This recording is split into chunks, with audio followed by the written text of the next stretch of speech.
out fucking black dude from the Packers, and he was awesome. John favorite Lynch. Al Harris. John Lynch. Yeah, John Lynch was fantastic. Lynch was a beast. Great safety. My favorite Al Harris highlight was that overtime game in the playoffs against Seattle. Yes. Matt Hasselbeck, we want the ball and we're going to score. No, Al Harris has something to say about that. Yeah. Al Harris is going to tell you what's up. Yeah, a boring sandwich in the chat. That's my buddy on Facebook. It's his birthday today, and he's here with us. Happy birthday! Oh yeah. Hello. Welcome to another fantastic episode of Anarchy Among Friends Roundtable Discussion. Before we get started, let me first remind you that we are covered by the BIPCOT No Government License, which allows for the use and the reuse of this podcast by anyone and everyone except for governments and the bludgies thereof. You can learn more about that at bipcot.org. That's BIPCOT.org. We're also covered by Brandenburg v. Ohio, 1969, which ruled that the government cannot punish inflammatory speech unless that speech is, quote, directed to inciting or producing imminent lawless action and is likely to incite or produce such action. Therefore, everything said here on Anarchy Among Friends Roundtable Discussion is entirely hypothetical. This is episode 191. We're going to be talking about Ruby Ridge with the Biting the Bullet podcast, boys. Can't see it. Here we go. That looks good. I like that. Andrew off his boobs. Thank you, Andrew. Yeah. Showing off my showing off my moves for the ratings. All right. I feel like I need that first section that you said right there. I think we need that for our show because the BIPCOT.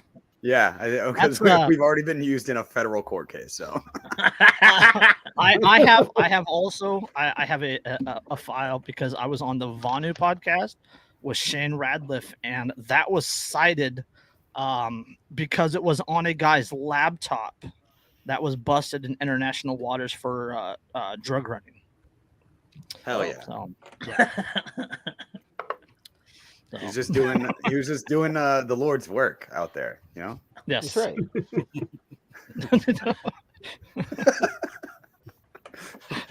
Andrew, are you looking in the chat? Yeah. Oh yeah. Yeah. Hey man. Okay, I'm just making sure. Well, you know what they say about guys with big tits. I have no idea, but I'm sure it's. I don't.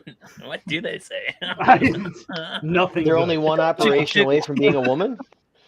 Jiggles, it doesn't fold. Yeah.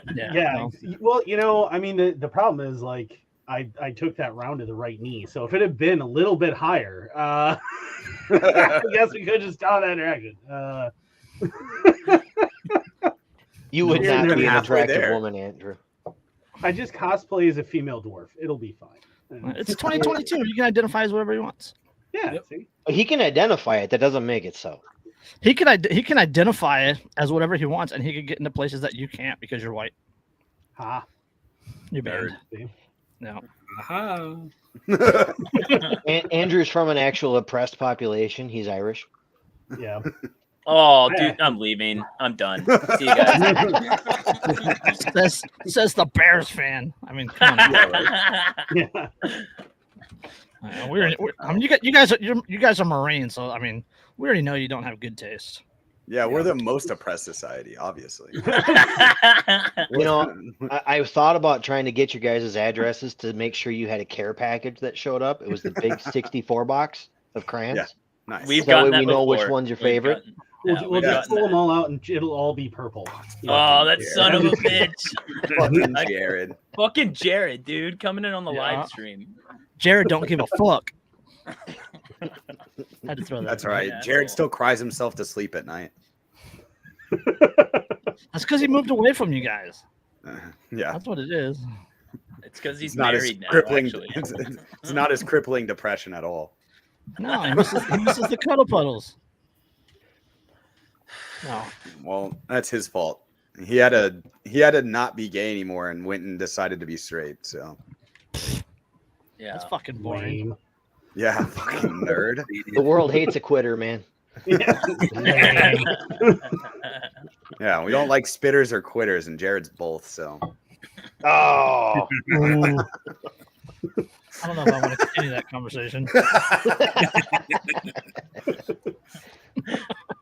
So, give us the elevator pitch. Who are you guys? Give us who you are. What are you doing? We're biting Why are the you here? bullet. we're What's wrong two with you? dumbass. We're there's a lot wrong with us. That would take the whole podcast. But we're the #1 veteran gay podcast on we have a great Instagram page. You can find us if you type in #1 veteran gay anarchist podcast.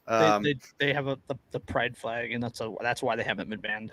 Yeah, we got unbanned because we decided to let our true selves show on Instagram. So it's our Instagram's not shadow banned anymore, and yeah, we're two dumbass Marines that we were in like 2012, 2016, Typo 2017, and we hated the fucking Marine Corps. Had some of the best times there, had some of the worst times there.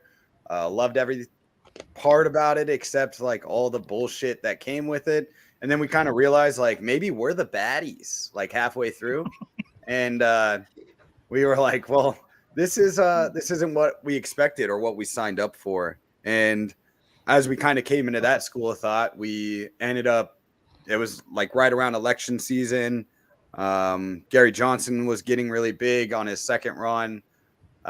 We kind of fell into that group of libertarianism, but it was also super weird because there's a lot of anarchists in the libertarian movement, and they were like, "Oh, you guys are fucking baby killers," and I was like, "Dude, I just got drunk in Japan for 2.5 years. I didn't even see a baby while I was over there. Like, I don't know.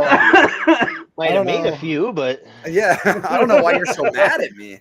And then, we did that, and we got out, and then we were like, "Oh, this type of libertarian light, like area that kind of seemed to be big at that or permeating through the movement at that point.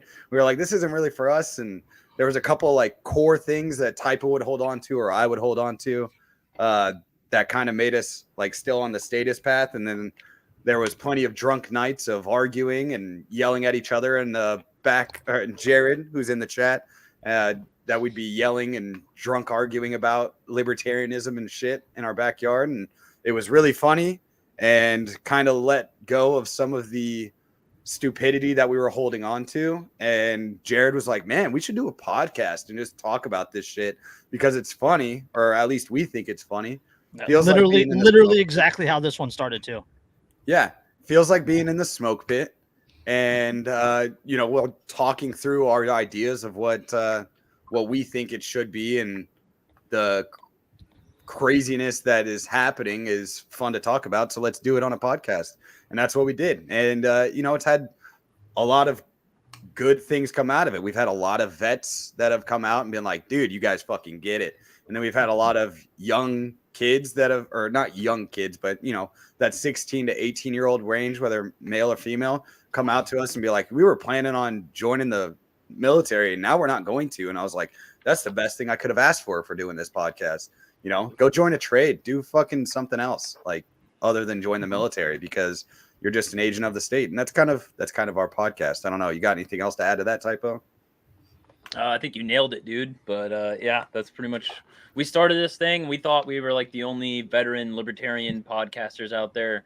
Like we thought we were the like we thought there's no other podcast that's gonna be like savage like ours. And then within like a month of starting it, we're like, oh wow, there's a lot of other podcasts out there. We're not the only ones at all. Yeah, everybody has a libertarian podcast. Yeah, apparently you're not libertarian without it. It's required for membership. I think in the LP is that you have to have a podcast. Yeah. So, but yeah, that's kind of how it went. Yeah, half the current LP board has podcasts. Oh shit! I didn't even think about that, but now I just like ran right when you said that. I kind of ran through the names that I knew, and I was like, "Oh yeah, that's fucking true." Yeah. So we're all just grifters, and we spout political policy on a daily basis to make our grifting more profitable. Yeah, I'd be a socialist if I got paid more. Yeah, dude. Throwing money into a dumpster fire. Yeah. Well, I have to pay Typo if I'm a socialist, and I don't want to do that. So, has anyone bought the bikini yet? Yes, there's been a few people that have bought our Biting the Bullet bikini. It's reversible, so one side is You know, one Orange. side is the black and orange. That is our show. Like, yep, there it is. Jason's got it up there in the corner. And then the other side is Marpat with God. it's Desert Oh. Marpat, Marine Corps Marpat with it's got our logo on there somewhere. The mongooses. And the mongooses are a funny thing. It kind of stemmed from one of our other buddies that lived with us. And we all loved Futurama, and there's a part in Futurama where they're calling themselves the Fighting Mongooses. And so that's kind of where our name came from. And our logo just stemmed from that. There was 3 of us, so there was 3 mongooses. And then biting the bullet just seemed very apt because we joke about suicide a lot and just taking it in the ass sometimes. So, you know, you just got to bite the bullet. That was a wicked turn. The old... So I see you guys take Bohica literally. I was thinking that. I don't even know what that To be word honest, means. I don't know what that is. Yeah. Bend over, here it comes again. Oh, there you go. Uh, Makes sense. Yeah, that's like how that. ours I'm gonna started. use That's that. how ours started too. It was just like Telegram chat, and then somebody's like, "Hey, we should do a podcast," and somebody's like, "That's a good idea," and then the rest of us were like, "Okay, now we have to do it." Yeah. Dude, that's how it goes. There's sometimes where Typo and I are just like, fuck, why did we do this? And then you get halfway through the episode and you're like, oh yeah, this is why we do it. I forgot. That's- Yeah. My therapy, bro. Like my buddy Monkey's in the chat, and I was talking to him today about it, and I was like, "This is my therapy. Like I do all week just fucking normie bullshit, and then Sunday night, that's my time to just feel better." Yeah. I've been off for 6 weeks. I'm all, fuck, I got internet again. Yay. Hi, guys. You're going crazy out there. You're just like, oh shit. Yeah. He is in the Socialist Republic of Colorado, so Yeah. Oof. Maybe California. Well, yeah, He's an that's where Jared wants to go. Jared wants to go to fucking Colorado. Call me Hey, Rado. at least it's beautiful out here. It is super Not as beautiful. Not as hot as California either. Not I'm at all. old enough to remember a time when Colorado was still actually a pretty free fucking state. Like, I'm actually old enough to remember that. And, There's a couple counties that are holdouts, and they're just like, fuck you to Jared Polis, and it's nice. That's Yeah. legit. My buddy Monkey's in the chat. He's a former corpsman, and he says, "Made a few of you boys bite a silver bullet because apparently y'all don't know how to hydrate properly." No, that's true. I watched a dude, he was like a Eastern Bloc cat. His name was Boris, some fucking Eastern Bloc name. Man, he was a short little guy. He was probably like 28 years old, going through boot camp with a whole bunch of 18, 19-year-olds. And short, like shorter than Typo short. Mhm. And we're doing the Crucible in boot camp, and he always had problems hiking because he's got little legs. It's hard to go up fucking mountains. And he falls out of this fucking race, or not the race, but he falls out of this hike up like one of these fucking shitty ass mountains at 5 o'clock in the morning. And Corman's like, nope, you're getting the bullet. I don't care if you can still talk. And just whoop, right up his asshole, dude. Check his temperature. They do it right in front of everyone, dude. Dude, No they don't shame. give a fuck. They don't give a fuck. There's corpsmen that have like notches on it about how many people they stuck up their ass, dude. They're savages. The Navy's gay, dude. The Navy's really gay. Well, they were the only ones to mandate the monkeypox vaccine. Oh, Oh, did really? they? Well, obviously, because it's the Navy. yeah. Yeah. Babylon B put that out. Yeah, but yeah. Oh, yeah. They have. It's too bad Yeah. Derek is not here for that one. Yeah, Derek is ex-Navy. It's Yeah. just Navy intelligence. No. Well, there's a contradiction in term. Yeah. Yeah. Any Yes. military intelligence is a contradiction in terms. Let's be honest. Exactly. I know. Yeah. I was Air Force Yeah, ask intel, Typo. Andrew. Yeah, it's true. You're Air Yeah, Force intelligence. Right. That's Typo. I was- He's Marine Yeah. Corps intel. It's, Oh, that's the worst. Dude. That's the worst, man. That is a furious contradiction in terms. Yeah, dude. We can't even read. What are we doing, dude? All of your Yeah, so we got- program maps are drawn in crayon with Computer make noise. It's right Mean here. bad. It's right here. It's written in tablets with stone, dude. Just fucking Neanderthals, just like eating crayons and chewing on rocks as gum. Forgetting that the crayon was supposed to be on the cave wall, what they use on Yeah. the cave wall to tell everybody. Exactly, Oh. dude. The red one tastes good. Dude, we had a commander that he'd always make this statement when the balloon goes up, and he would always be talking about Korea and stuff, and everybody was like lost in the sauce about it. Like we were like, what the fuck does that mean? When the balloon goes up, we're gonna be ready. And apparently, well, Typo ended up looking it up, I think, at one point. But even before that, I was just like, this sounds like such a Marine Corps thing. Like we were just like, we're about to charge into battle. Somebody blow up a balloon and throw it in the air. We had no idea. He was old school as shit. And it turned out that he was talking about the like nuclear cloud.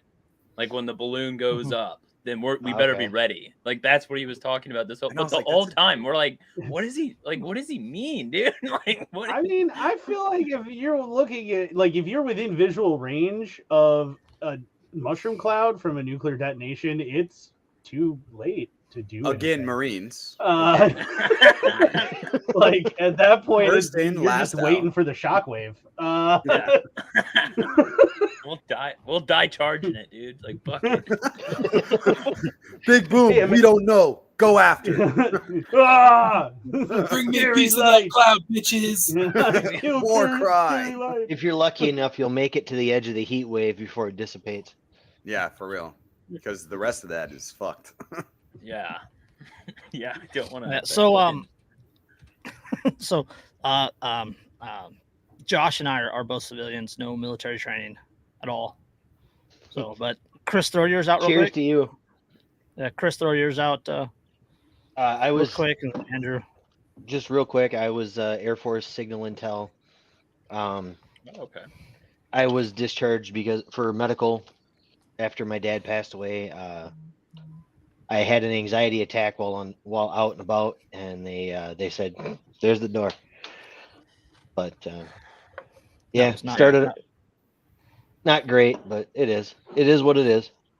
Yeah, that's wild. They just throw us through, a whole bunch of shrinks for years at a time and try to keep you in until they can fuck you over for the rest of your life. How's it feel to know that the IRS is going to have more agents than there are U.S. Marines? We just talked about this, dude. We yeah. were just talking about this on Friday. It'll come out tomorrow, Monday morning. Yeah. I didn't realize. I just assumed like the IRS had, 1 million people. Like just the amount of people that I thought that they would have to audit compared to the amount. It just didn't seem like it would be less than 1 million people. The IRS has like, what did I say? It was 74,000 people. 75 or 78,000, something like that. Yeah. And they're hiring double. Like they're doubling the force. Yep, more than double. More than It's double. insane. It's insane. Whatever. Math. Fuck you. It's just Marine, remember? Marine. It's not in crayon. I don't recognize it. It's just I was just I mean, I can get the orange crayon out if you want, if that'll help, but you're just like writing on a sheet in the background, like trying to explain everything to I me. actually have a box of mini crayons over there. Like it's like snack packs for Marines. Snack bags. They should put that shit in MREs, bro. When they start to get aggressive at the bars, I chuck them. There is Here, boy. a company that does make edible crayons. As like Crayola is the only one I recognize. It's like a gag gift, but yeah. But Bo, yeah, that's a Wisconsin flag. Valhalla Anarchist and Ink Anarchist are both in Wisconsin. Oh, nice. So, I love Valhalla Arcist. That's fucking a dope ass name. Right? I have a pretty strong Norwegian heritage, so it just kind of fit. Yeah. No. Yeah. I don't know. The Norse mythology plays a big role, at least while I was in the Marine Corps. Like it was like pretty big. No black suns though. I didn't see any black suns on any of my friends. Oh, you weren't in Ukraine. That's fine. It's fine. Yeah, you got to go to Ukraine, and then there's that weird funny sun thing that definitely has nothing to do with it. Yeah. That's what. That's what's crazy. I don't know. Weird. Andrew, throw out your military real quick. I was Rangers. I was third group. Did a bunch of civilian contracting stuff after I got out for a while. Did some things for some people, and eventually turn to anarchism because, I mean, at the end of the day, once you do what I did, you know exactly what the government's capable of. Yep. And no, I'm done. Yeah. Boy, am I done. I love hearing stories though about convincing people not to go in because I actually had a buddy. He was Red Arrow, so it's with the 32nd Infantry. Holy crap! Sorry, Andrew. And, I was looking at Bo in the chat. oh yeah, hey, that's right near us. I'm in La Crosse. I'm in Juneau. Bo Gallo. Just pointing that out. Nice. Bo Yeah. Chat. Yeah. But I Totally had a not buddy. Fed. He was Totally not a Fed. Totally not a yeah, Fed. probably. But he was. He's probably the guy that hangs out on my hilltop every couple of weeks. I had a buddy. He was a combat engineer. He was 32nd. I think he was Red Arrow, and he was like wanting to go active and everything else. And I like, literally, I mean, I was fucking hammered at the time, but like drunkenly with tears in my eyes, like pled to him, like, dude, do not do that to yourself. Like, Yeah. do you see how fucked up I am right now? Do you understand what this does? You don't want that. And he actually ETS'd instead of re-upping. So I count that as a Doesn't it make win. you feel so good? It makes you feel Yeah. so good. Yeah, without him ever actually seeing combat, thank God. Yeah, my little sister up on my dad's, she's not like your typical just like girly girl from the country. She was like the first woman in this little ass town. It's a village. It's not even like an actual town. She played on the football team. She's just kind of a savage, and now she's like super girly, which is super funny. But she was like this little tomboy just growing up. She grew up with 3 older brothers, or 2 older brothers, and then 1 brother right underneath her. But she wanted to join the Marine Corps, and it was like right before she was graduating high school, and I was just like, and I had already been out probably 3 years at that point, and I was just like, don't do it. Like, just please, for the love that is all holy, just don't do it. And then she didn't, and now she's like a preschool teacher or some shit like that. And I'm like, that whatever, I'll take that. Like, my oldest is 16, and one of her friends is graduating this year. He went and signed up, said he wanted to join the Navy, and I tried to talk him out of it 6 ways to Sunday. And yeah, finally he ended up signing up, but he signed up for something that would just about guarantee he's only going to be on shore duty and stateside. Good. So it's like, hey, if you absolutely want to do it just to, get the free college, sign up for something like that and just keep your head down. Yeah. Yeah, it's a way better thing than I did, because I got asked by actually my recruiter's boss when I was signing the papers, like, why do you want to be in the Army, son? I'm like, sign, shoot people and blow shit up. And he's like, that's as good a reason as any. Yeah. And Yeah, dude. Yeah. Yeah, that's like half the reason why that's- people join the Marine Corps. That's a kind of a family tradition for you, though, Andrew. well, that's shooting true. people and blowing shit up. I mean, Yeah. Well, you have to explain it. You have to explain it. drive your own car to work every morning, do you? Yeah. So I grew up in Ireland from about age 7 to 14, and my dad moved me around a lot because he's extremely politically active. And Is that we're what we're talking going about? Nice way of We're saying talking about Brandenburg, Ohio, yeah, 1969. so we're talking about like 1993 onward. So if you're familiar with the history of Ireland, you can probably guess how I grew up. So yeah, that was fun. But yeah, so it's a bit of a family tradition, blowing things up. We're good at it. Gotcha. We're real good at it. So you love the British, I'm assuming. Oh, so much. He has a Margaret Thatcher sex doll. For that one, you better not start your own car in the morning. That's fucking hilarious. He's going, I got your cake right here. Is your dad a Catholic? Are you Catholic? I am not Catholic. My dad is. Yeah. For Yeah, a I little I bit, just he say did, Andrew's current Yeah. lifestyle might fly in the face of not really Catholicism. good, yeah. But no, we did live for a little bit in some parts of Ulster that maybe are less than tolerant of each other, where there's literal walls separating neighborhoods, which was love always it, fun. dude. Yeah, if he gets drunk enough on the podcast, you can hear the accent come out as he's talking. I was just gonna yeah. ask what was he drinking Yep. because it was already starting to come out. Just a little bit. It's a little bit. Yeah, it's dude. It's I went Jameson? through like 3 years of. Now I'm drinking. Are you kidding me? I'm drinking. What is this? I don't even know. Perfect Bite. I got sparkling water. I went with Quiet Man for today. See, I'm not drinking whiskey. I'm drinking beer because I don't want to get completely hammered by the end of the fucking. I got some Buffalo Trace. Oh, that was my drink, bro. Got some Buffalo Trace. One of my favorites, and some Trulies, some Truly teas. I like the teas. Going real hardcore on that one, huh? Oh yeah, it's a Sunday night. I gotta be up at 5, so can't go too hard. I get to sleep in until about 6, so I'm good. I try not to set myself up for failure anymore, because before I just stay drunk at work, but it's hard to drive and do that. Like in the next 90 minutes, you will want to drink. Oh yeah. Because we're gonna get into. Yeah, dude, I was just explaining Ruby Ridge to my girlfriend because she's like, "What did you know? What did you know about it before, like the last week or so? Before I asked you guys, are you familiar with it at all? So I wasn't. It's not something. It's something that you always hear in like the circles that we're in. It's not something that I was ever well read on, to be honest. But it's what I knew about it before actually going into it was dude sold some shotguns to an Aryan Brotherhood guy or Aryan Nations guy. I knew the Aryan Nations part. And that guy was actually an FBI informant. I knew that.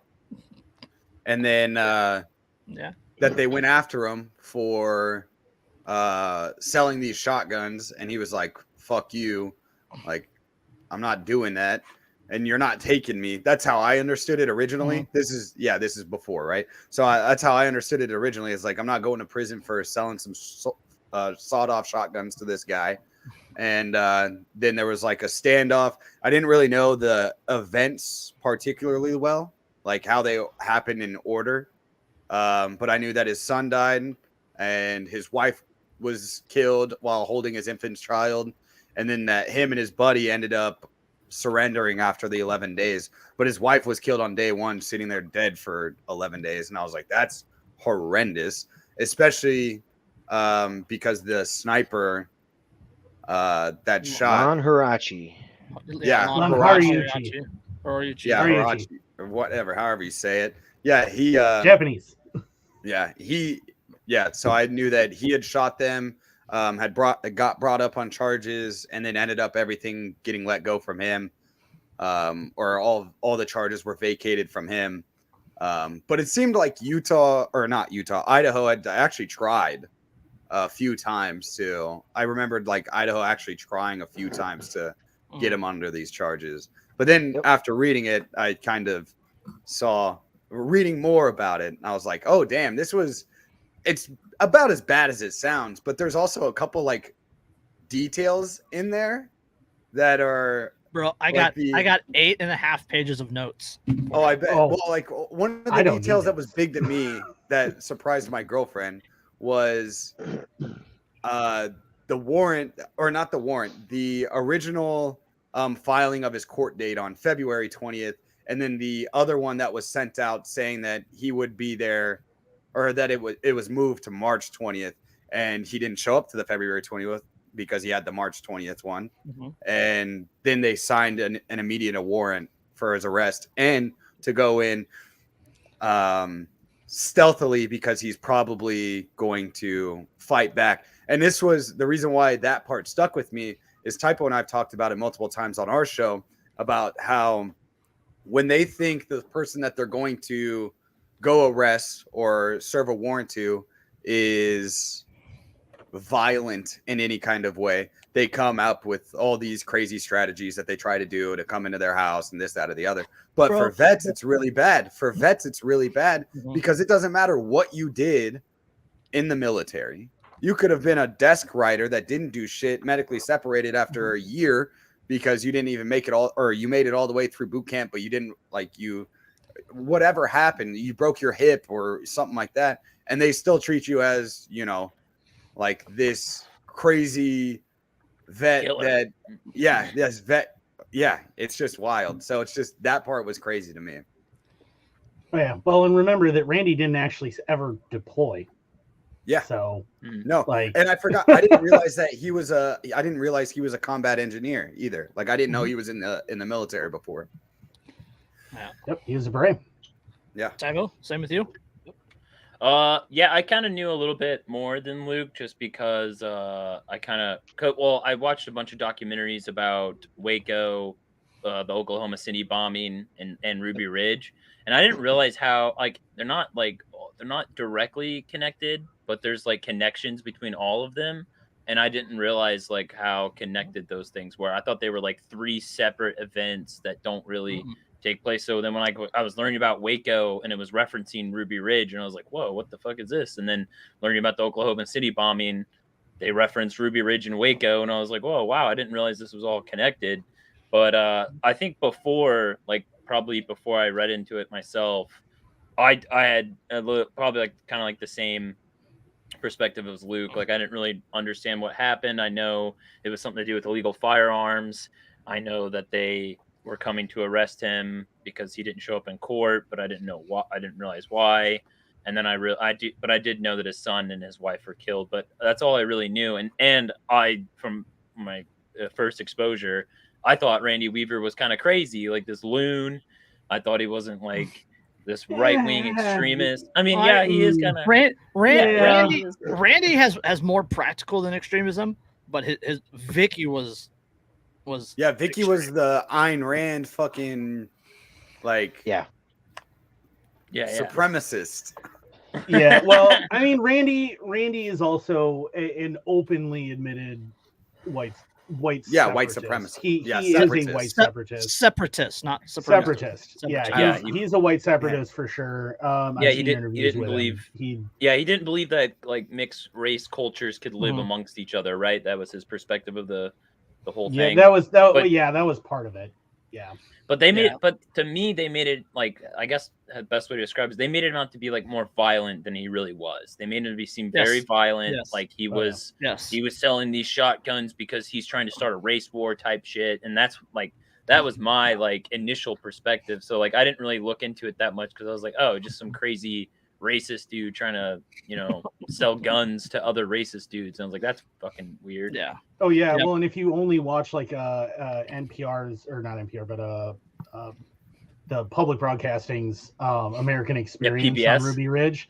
Yeah. If you only watch that, like they really try and push the white supremacist, racist angle to the whole thing, and really, like the one journalist they interview for it is like all about like, oh, he was a white supremacist. He was, he was this racist.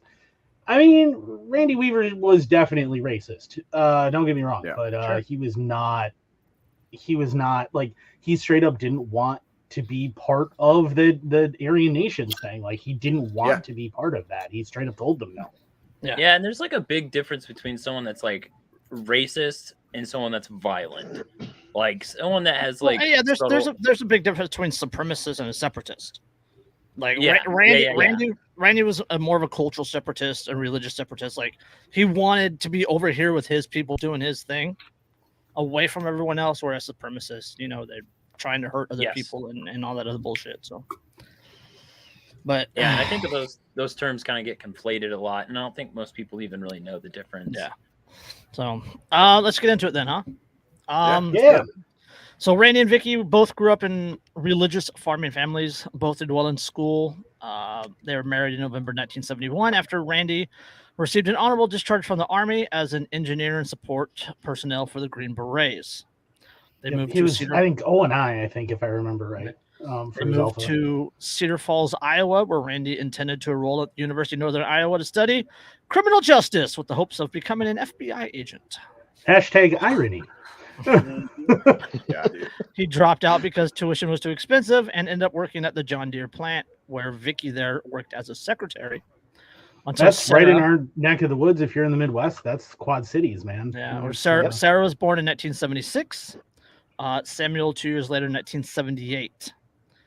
During that time, they continued to go to church, preferring the Old Testament stuff, kind of withdrawing from mainstream society. And Vicky said she started having apocalyptic dreams and visions. Well, I mean, not even just Old Testament, right? It was also like Revelations, Yes. it was, Daniel 9 specifically Mhm. in the Old Testament, like the apocalyptic predictions, Matthew 24, that Mhm. stuff. Yeah, so setting the scene. So this is like 1971, 1978, right? It's the counterculture movement, right? You got the hippies, you got that whole movement going on. The economy is in a deep recession in the 1970s. Bankruptcies are up 50%. Farming communities are hit the hardest. Agriculture exports decline. Crop prices fall. Official inflation interest rate is about 20%. Yeah, This that was- era. I mean, Yeah, especially for the Midwest, farmers were losing their farms Mhm. daily. There was an auction for everything for farmers losing absolutely there's everything. also during the Cold War, and nuclear war fears were Oh yeah. an everyday thing. There's the tail end of Vietnam, and just everything was starting to build, right? So I mean, if a deeply religious person with Old Testament views can look at this stuff and go, "Oh fuck," right? So during they make a big point of this. During her pregnancy in 1978, Vicky reads The Late Great Planet Earth by Hal Lindsey. It's a book that was released in 1970. Orson Welles did a movie in 1978 about it.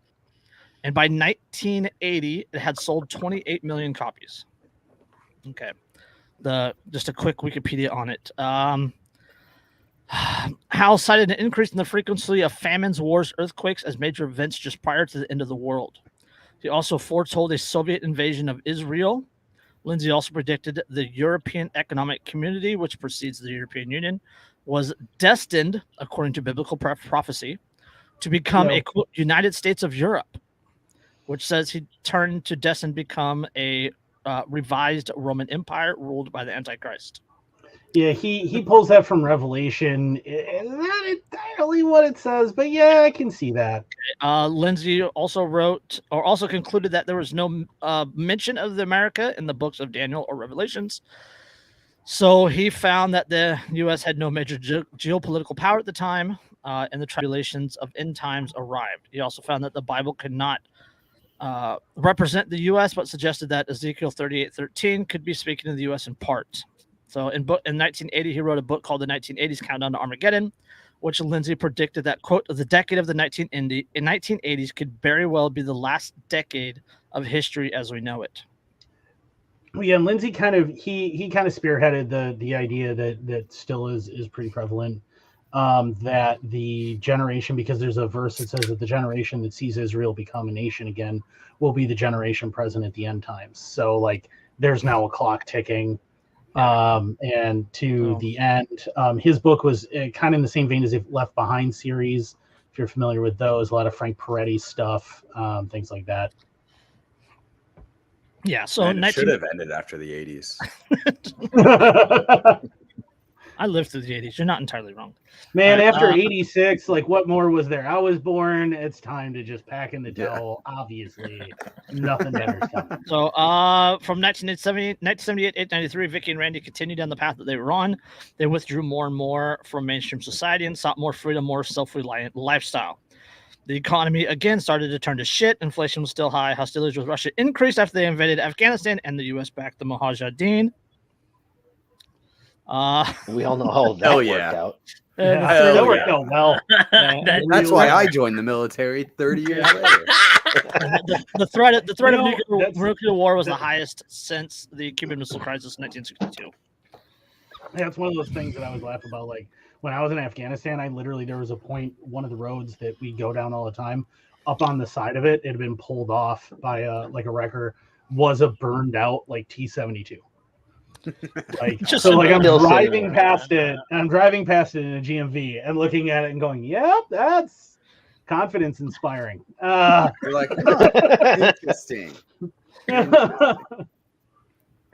Okay, so shortly after Rachel was born in 1983, so this is their third kid now, Sarah, Sammy, and Rachel.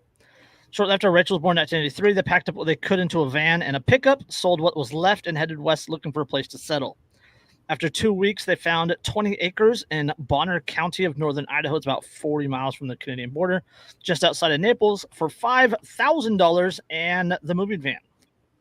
They built a small plywood cabin with no running water or electricity and settled into a simple life. The kids were homeschooled, taught to shoot and hunt. They grew and forged what they could, bartered and traded for most of what they couldn't. They had attended several churches in the area, but none of them fit with their beliefs, though they did make friends in the area that did share their religious views. Yeah, Sarah mentions in a couple of interviews and stuff how many churches they actually went to and that they just kept changing and couldn't decide on anything. They couldn't find anybody that they liked. And that, I mean, there was no shortage of churches in that area of Idaho, though. Like you go up there today and there is no shortage of churches up in that area. Yeah. So, okay. So again, to set the scene, 1983, Idaho. The Idaho had a population of 981,000. Bonner County, where they moved to, is about 25,000 for 1,700 square miles. Right. So it's about 15 people per square mile. And it's mountainous, so that square mile is median family income of 24,000. It's considered to be like the edge of the modern civilization. Right, so this is like Spokane at the time was considered like the edge, and then they're like 40 miles beyond the edge. There's little government, and people were generally left to themselves. Because of this, the area attracted groups outside of normie society, the Aryan Nation being one of such groups. While the Weavers reportedly felt sympathetic for the Aryan Nation cause, they made a point of not joining the church. One of Randy's neighbors, Gene Hopkins, said that Randy told him, quote, "The place was full of crooks and convicts." Yeah, it's well, and remember, this is the height of the Christian, I think it's Christian identity, right? Movement. Yeah. Where it's Christian identity has nothing to do with actual religion whatsoever. It's this idea that like the chosen people spoken about in the Bible is like white people, not Jews, Anglo-Saxon. It's the Anglo whites is who it's talking about. Like that was definitely on the rise at the time. That was a big thing that was developing in the late 80s, mid to late 80s into the 90s. And that's kind of what was going on up there. Is you see a lot of, that increase of activity up there. There's was it the Aryan Nations World Congress was happening up there regularly and being held up there. Pete Peters, one of the guys owned 40 acres up there, and they would have like an annual convention every year. Yeah, I think that was Pete Peters actually. I think that might have been Pete Man, Peters. they must have really hated rap music. Like, yeah, quite a bit. They were not fans. 1983. I mean, rap music was barely a thing anyway. I know. Yeah, for the most part. By the time the 90s came around, it was like, that's culture. But that peaked with the Chronic. After that, it's you get anything modern and it's absolute dog shit. It's terrible. Terrible. But after Eazy-E died, it was all downhill from there. Well, that's because fucking what's his face stopped writing Eazy-E's raps. Fucking goddamn Dr. Dre or Ice Cube, he did too. Ice Cube. Yeah. So 1984, a neighbor who had a dispute with Randy over a land deal ended up in the Weavers' favor. As a result, the neighbor wrote letters to the FBI, Secret Service, and Boundary County sheriffs alleging that Weaver had threatened to kill the president, the Pope, and the governor of Idaho. What a piece of shit. In 1985, the Secret Service investigated the allegations. Secret Service had been told that Weaver was a member of the Aryan Nations that hid a large cache of weapons in his cabin. After an interview with Randy and Vicky and a handful of federal agents and local law enforcement, no charges were filed. It was this incident with federal agents that initially led the Weavers to believe that the government was, quote, after them. That's according to Vicky's journal. Well, you notice also too that like these agents just went and like talked to them. Like they just went up there and they went and said, "Hey, here's what's going on," and had a conversation. And look, they went, "Oh, these people aren't trying to kill the president or the Pope or anybody else. But this is ridiculous." So they say that, and then in late February 1985, so this is after being talked to, Randy and Vicky filed an affidavit with the county courthouse claiming that a certain neighbor was plotting to provoke the FBI into attacking them and killing the Weaver family. Vicky also started a letter writing campaign to various politicians, referring to them as, quote, the whores of Babylon and the servants of Zog. If you look at that envelope too, because there are photos out there of it, that envelope where it's "Dear Whores of Babylon," it's absolutely. I'm like, yes, awesome. Basically, she wrote letters about biblical prophecy, doomsday, and essentially told the government to leave her and her family alone. Yeah, I think it was right about that time too that I think A Woman Rides the Beast came out, which is another book that I know they've mentioned. I've read it. I'm actually a big fan of A Woman Rides the Beast. But that's also apocalyptic prophecy and stuff with the Bible. And that one came out right about then too, and it specifically mentions the woman who rides the beast is the whore of Babylon. It also mentions it's called a city on 7 hills. Fun fact. Yeah, just saying. Yeah. No. So I mean, kind of normal-ish. I mean, a little bit on the edge, Alex Jonesy-ish, right up to this point. 1986. Randy's approached at a rally by undercover ATF informant Kenneth Fadderly, who used the biker alter ego of Gus Magazzano. He is currently monitoring and investigating Weaver's friend Frank Kumik. Farley introduced himself as an illegal firearms dealer from New Jersey. Randy later encounters Farley at the Aryan World Congress of 1987. Randy skipped 1988 Congress to run for the Bonner County Sheriff on a very based platform rooted in posse comitatus ideas, and he ended up losing. Yeah, Randy actually said in an interview, he said that part of the reason that he ran for sheriff, one, is because he was like, because I need a job. He actually said on a local radio show. But he also said that part of it was that there was a guy that didn't live real far from them that had gotten behind on his taxes and stuff, but he was like a veteran and everything else, and had disabled, and that's why he got behind on his taxes, and that they showed up and they seized his property and auctioned it off and auctioned all his property off and everything, and just left him destitute in the streets, and that he didn't want to see that happen. So like his platform when he ran for sheriff in 88 was all about localization and localization. And he said, I think the direct quote is, "I didn't want any of the feds to be coming in anymore and be hurting people." Yeah, that's what he said. Very basic platform. Yeah, that's pretty much what the guy who lost the sheriff's race here in my county was running on too. Yeah, that's what Aria Damasio was running on too up there in New Hampshire. Aria, that was fantastic. That was fantastic. Oh, that was fantastic.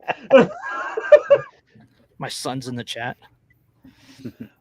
Anyone who's not familiar with Aria Damasio, she's a trans anarchist Satanist who ran and was able to get the GOP, the Republican nomination for sheriff. And then when people her actual campaign slogan was "Fuck the police." Yeah, ACAB, FTP. Yeah, and when people complained, she said, "Well, none of you paid any attention. I've never been quiet about what I am." Okay, so a little background on Kenneth Federley, aka Gus Magazzano, the ATF informant. He's a biker from New Jersey that had been busted by the ATF and turned into a snitch to avoid prison. He was embedded with the Aryan Nation, posing as an underworld gun dealer. His cover was actually blown by Rico Valentino, a 300-pound former professional wrestler who taught martial arts to neo-Nazi skinheads, who was also an FBI informant. Also, oh my god! Hold on. What? The irony of the federal government's desire to obtain information within the Aryan Nations is such that different branches of law enforcement and intelligence gathering occupied 5 of the 6 key positions in the organization. I've seen this one recently before. Yeah, I've seen fucking A, this. dude. Yeah, doesn't that sound familiar? Whitmer? The Whitmer?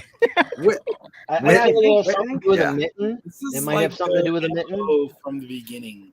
Yeah, something with Michigan and something Yeah, other. so yeah, and- Was It's on the Was tip of my Ray- tongue. It's on the was tip Ray of my tongue. Epps one of these organizers? Ray Epps. I heard he So yeah, beat his 5 wife. 5 of the 6 key positions Oh in my the Aryan nation at the time were held FBI. by state and local Or- informants. Nice. Yeah, and remember that the Aryan nations run, for the most part, kind of dictate to a lot of the lower various Aryan Brotherhood and Aryan whatevers and white supremacists. So like 5 of the 6 top people in the racist world in America were feds. You're surprised? Feds or Fed No. informants, yeah. I'm just You pointing go out, to man. you go to the edge of modern society and you're surrounded by feds. Like what the fuck is this? Yeah. Yeah, what is The most extreme people that we find are fucking feds. Well, yeah, Yeah. and they're outing each other, like the yeah, and they're the- actually the- using the it- You ATF mean like Detroit ATF police? informant, the ATF informant gets outed by the FBI informant. I'm just Like I said, you mean like the picturing Detroit police, Yeah, where the The- one precinct shows up to bust a drug house that's run by that's another being precinct? run by the sheriff's Yeah. department. Yeah. Yeah. that I mean, I'm just picturing the all of the Spider-Men pointing at each other Yeah. and Yeah. up on a mountain in Idaho. Yeah. That means like Maybe we don't want to move to the redoubt, Andrew. Yeah. It's Oh no, I all still want to overrun move by on. feds. it means that out of the 6 of us here, 5 of us are feds. Like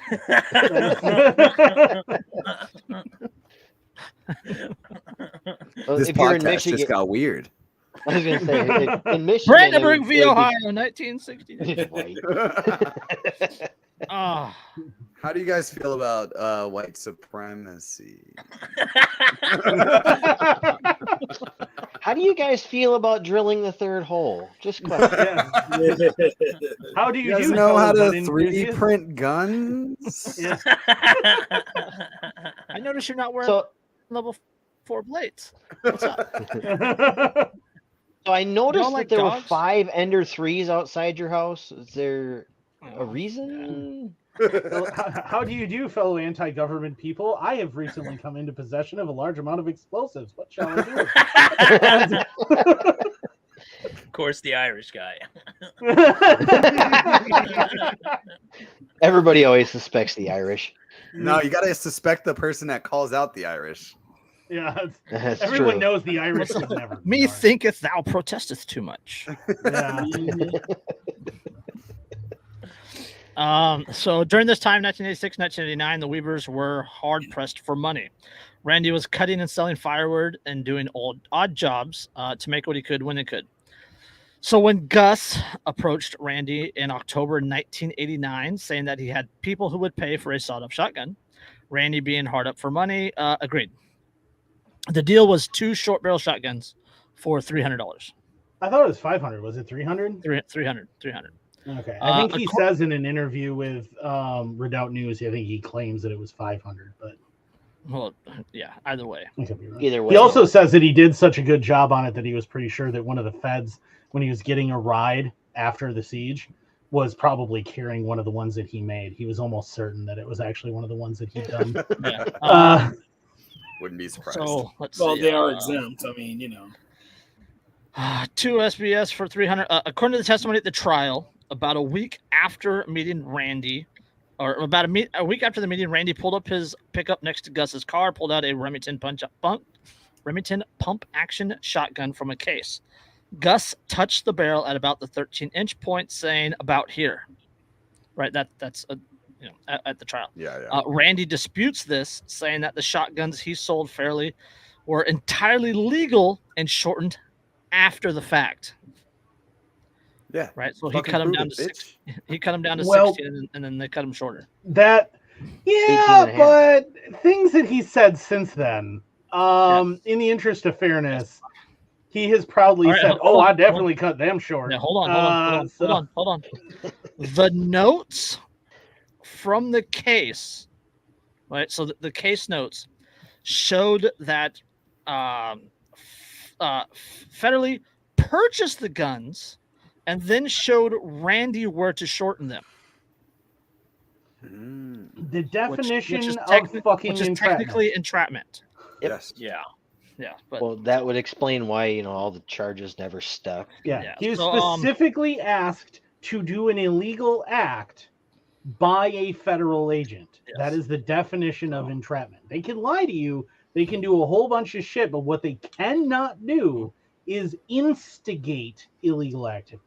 Yeah. So okay. The real purpose of the investigation was not to grab Randy, but it was to use him to infiltrate a group in Montana, being organized by Charles Howarth. Charles Howarth was forming a militia group in Moxon, Montana. It's about 60 miles southeast of Naples, alongside John Trotman and his brother David. In November 1989, Randy refused to introduce Fairley to Howarth, and Fairley was ordered by his handlers to have no further contact with Weaver. Okay. In June 1990, after Federley's cover was blown again by the aforementioned Rico Valiente, a 300-pound former professional wrestler who taught martial arts to neo-Nazi skinheads and was an FBI informant.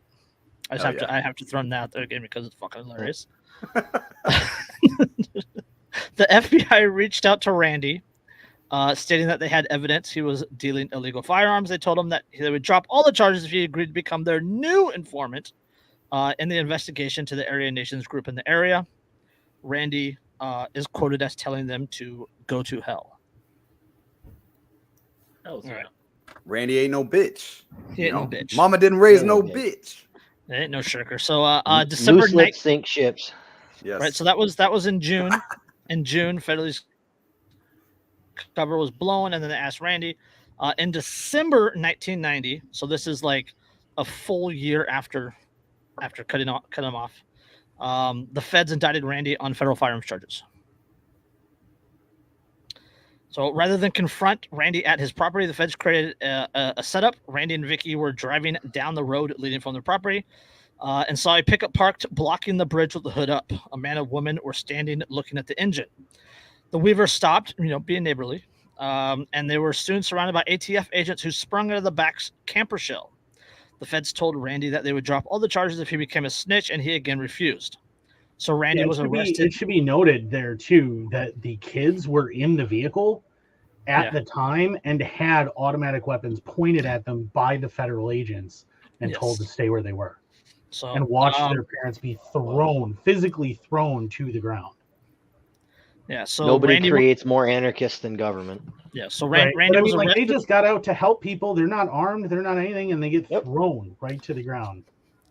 Yeah, so Randy was arrested on the spot, taken to the Boundary County Jail, where he had to post a $10,000 bond using his property, that's the 20 acres, as collateral, and returned home to the cabin. At the time Randy was released, the judge told him that if he didn't answer for the charges, not only would his bail be forfeit, but he would lose his property. Yeah, they basically shoved paperwork for a property bond in front of him and said, if you don't sign this, you're not going to leave. And Vicky was like, just sign it. It'll be fine. Yeah. Just sign it. They stacked the deck against him. Yeah. Right. Kind of like St. Hemeyer. Yes. So when Randy was released, a court set his trial to begin in February 1991. After he was released, the court date was rescheduled for February 20th. Instead, however, a letter sent to Weaver by the probation officer listed the date as March 20th. Yeah, it said I'll see you on the 20th or something, or March 20th. It is what it said. Yes. Vicky wrote a letter to the U.S. Attorney in Idaho, addressed in the letter as the servant of the Queen of Babylon, promising that they quote will not bow to your evil commandments, whether we live or die.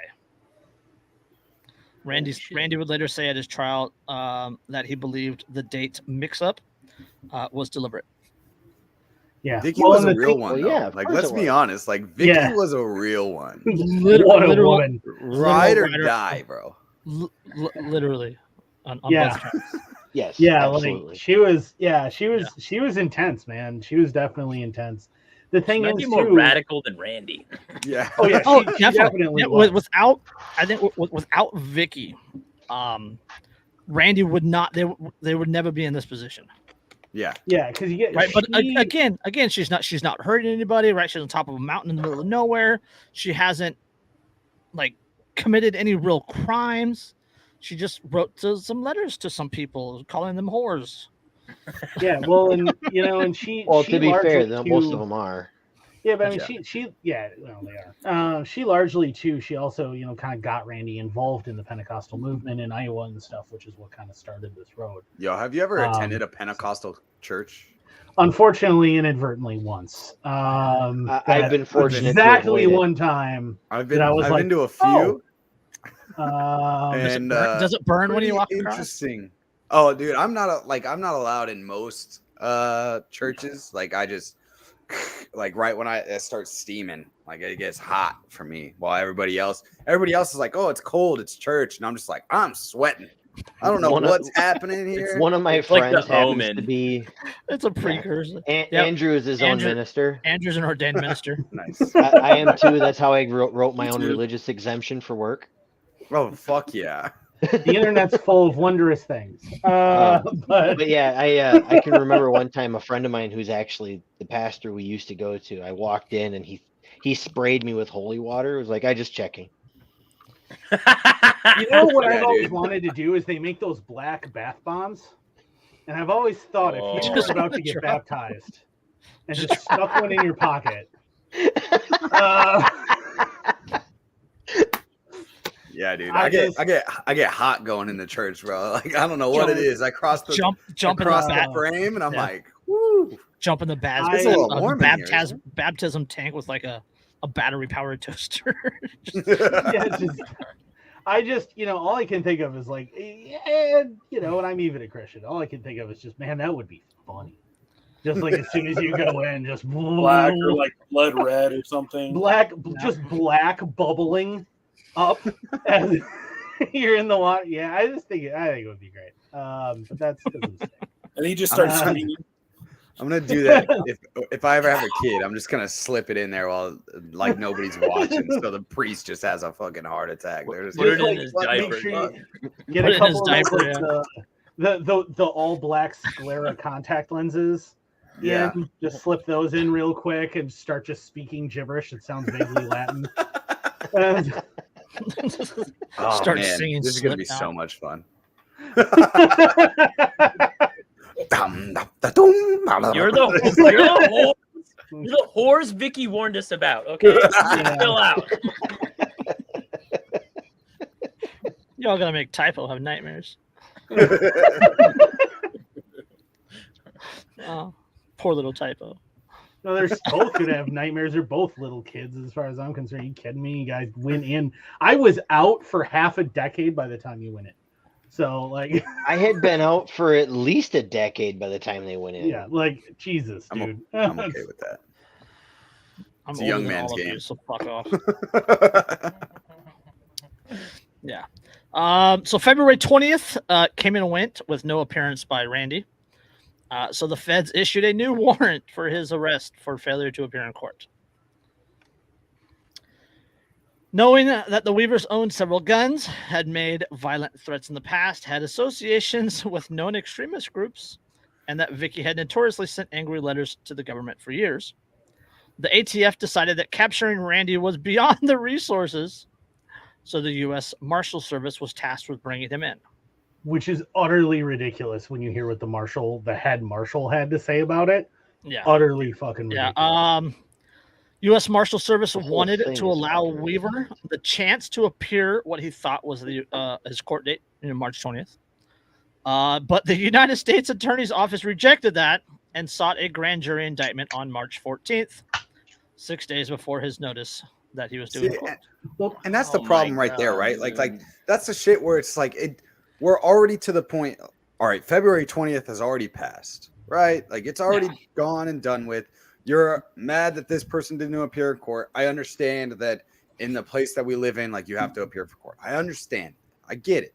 But when it's gone and talked to and he tells you, well, this is what I have, this is what I've received, and this is why I wasn't there on February 20th, or however it happened, they didn't talk to him though. They talked to his PO who told them, "Oh, I told him the I wrong messed date." up. He Yeah, had March no 20th. phone. Okay, They never went and talked to him. So right there, then it should have been okay. Well, then he comes. It's 4 days from now. He comes in then, and you just do it. Like it's not that big of a fucking deal. Like it's like, He had come no on, fucking knowledge of it. exactly. They Well, wanted no. to hang him though. That's what this Yeah, whole thing is about. again, No, again, absolutely. Randy and that's Vicky the were point. convinced that the date mix-up was on purpose. Yeah. Well, Oh, it absolutely had to have been. If you ever see an interview with the head marshal who was there, he talked about the fact that he didn't see any reason to go after Randy. That he was just like, I talked to everybody in the area, and they all said, "Well, just let him come in when he thought he was supposed to come in. But if you try to go in there and go after him, he is going to fight you to the death. So It's just funny you let should him show up, and it'll be fine." And that's what everyone told him, is just let him show up and it'll be fine. And the marshal straight up said, he told everybody, "Hey, look, why are we even going after this guy? It doesn't even make sense. Let's just wait for him to come to us." It's not a big deal. The worst part is it's not like Randy Weaver is holding the one position they don't have an FBI informant in on the area nations. He's not even a part of it. So it's like, what is 6 for 6? Yeah, like the biggest. It just doesn't make sense to me. And this He's is the sixth guy in charge, damn it, that we don't Yeah. have as an informant. And he's not even the sixth guy. Like that's the point. Is like he's not just some even the sixth outlier. guy. Yeah, He's an outlier that's not even a part of it because he was like, I don't really agree with everything that they say and do. They only want him because their informant was outed by the FBI's informant. Yes. Yes, and they wanted him for that. And it's just, and now you're gonna saw him go having after coffee with everything him one day and like, okay, we're gonna choose him.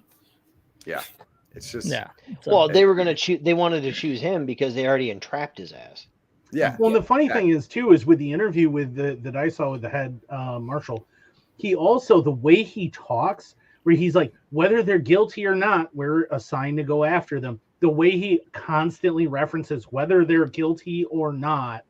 Mm-hmm. I think that the head marshal also didn't think he was actually guilty. Yeah. And was like, this is bullshit. Why are we doing this? Yeah, people will do that a lot. You'll see people in those positions that are have the, like, I guess the empathy, somewhat of an empathy towards the people or the things that are happening, that they'll say things very specifically. They will do it anyway. I'm not saying that they're right. I'm just saying that you'll see them disagree in their own way and they will say things very specifically like that. It's like those cops, we had talked about it in our Telegram chat, the cops that said, well, we didn't want to shut down the lemonade stand, but we had to. The little girl's lemonade stand that they shut down. Oh, well, we didn't want to, but the law is the law. That's the definition of all the cop that was held from going in for his wife. Mm-hmm. Or the cops that tased and arrested 3 parents in Arizona when that school got locked down and the 3 parents tried to get into the school to right after Uvalde. No.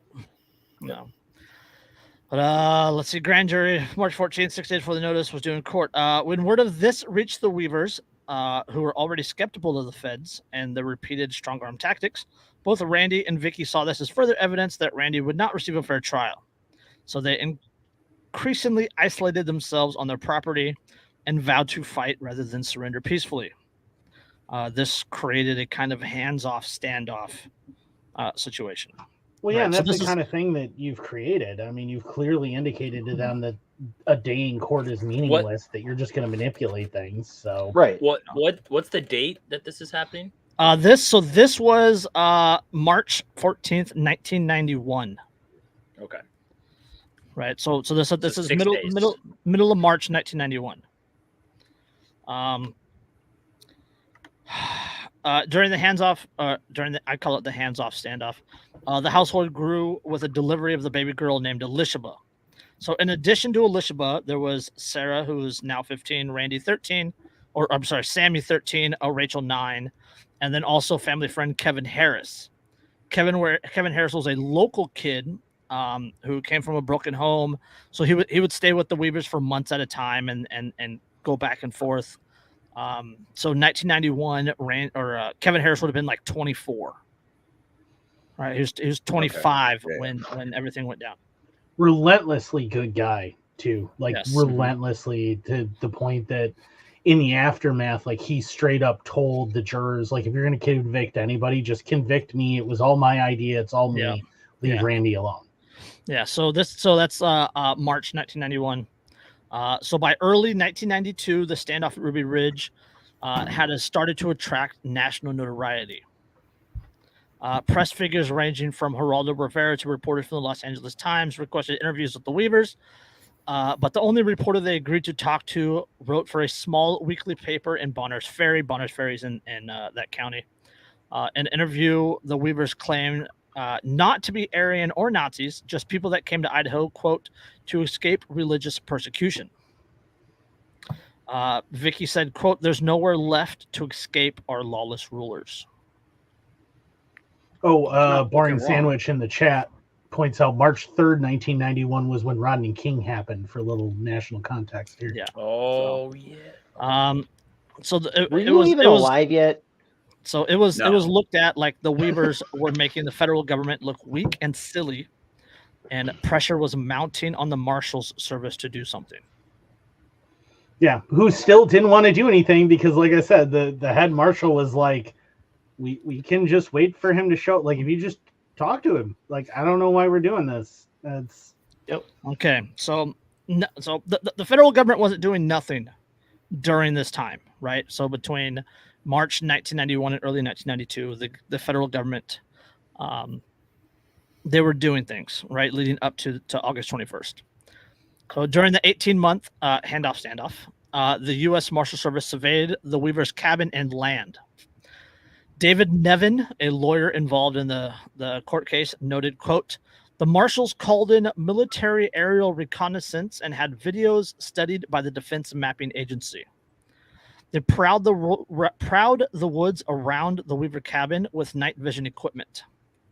They had psychological profiles performed and installed 130,000, that's 1992 money, so it's like 282,000 now, worth of long-range solar-powered spy cameras.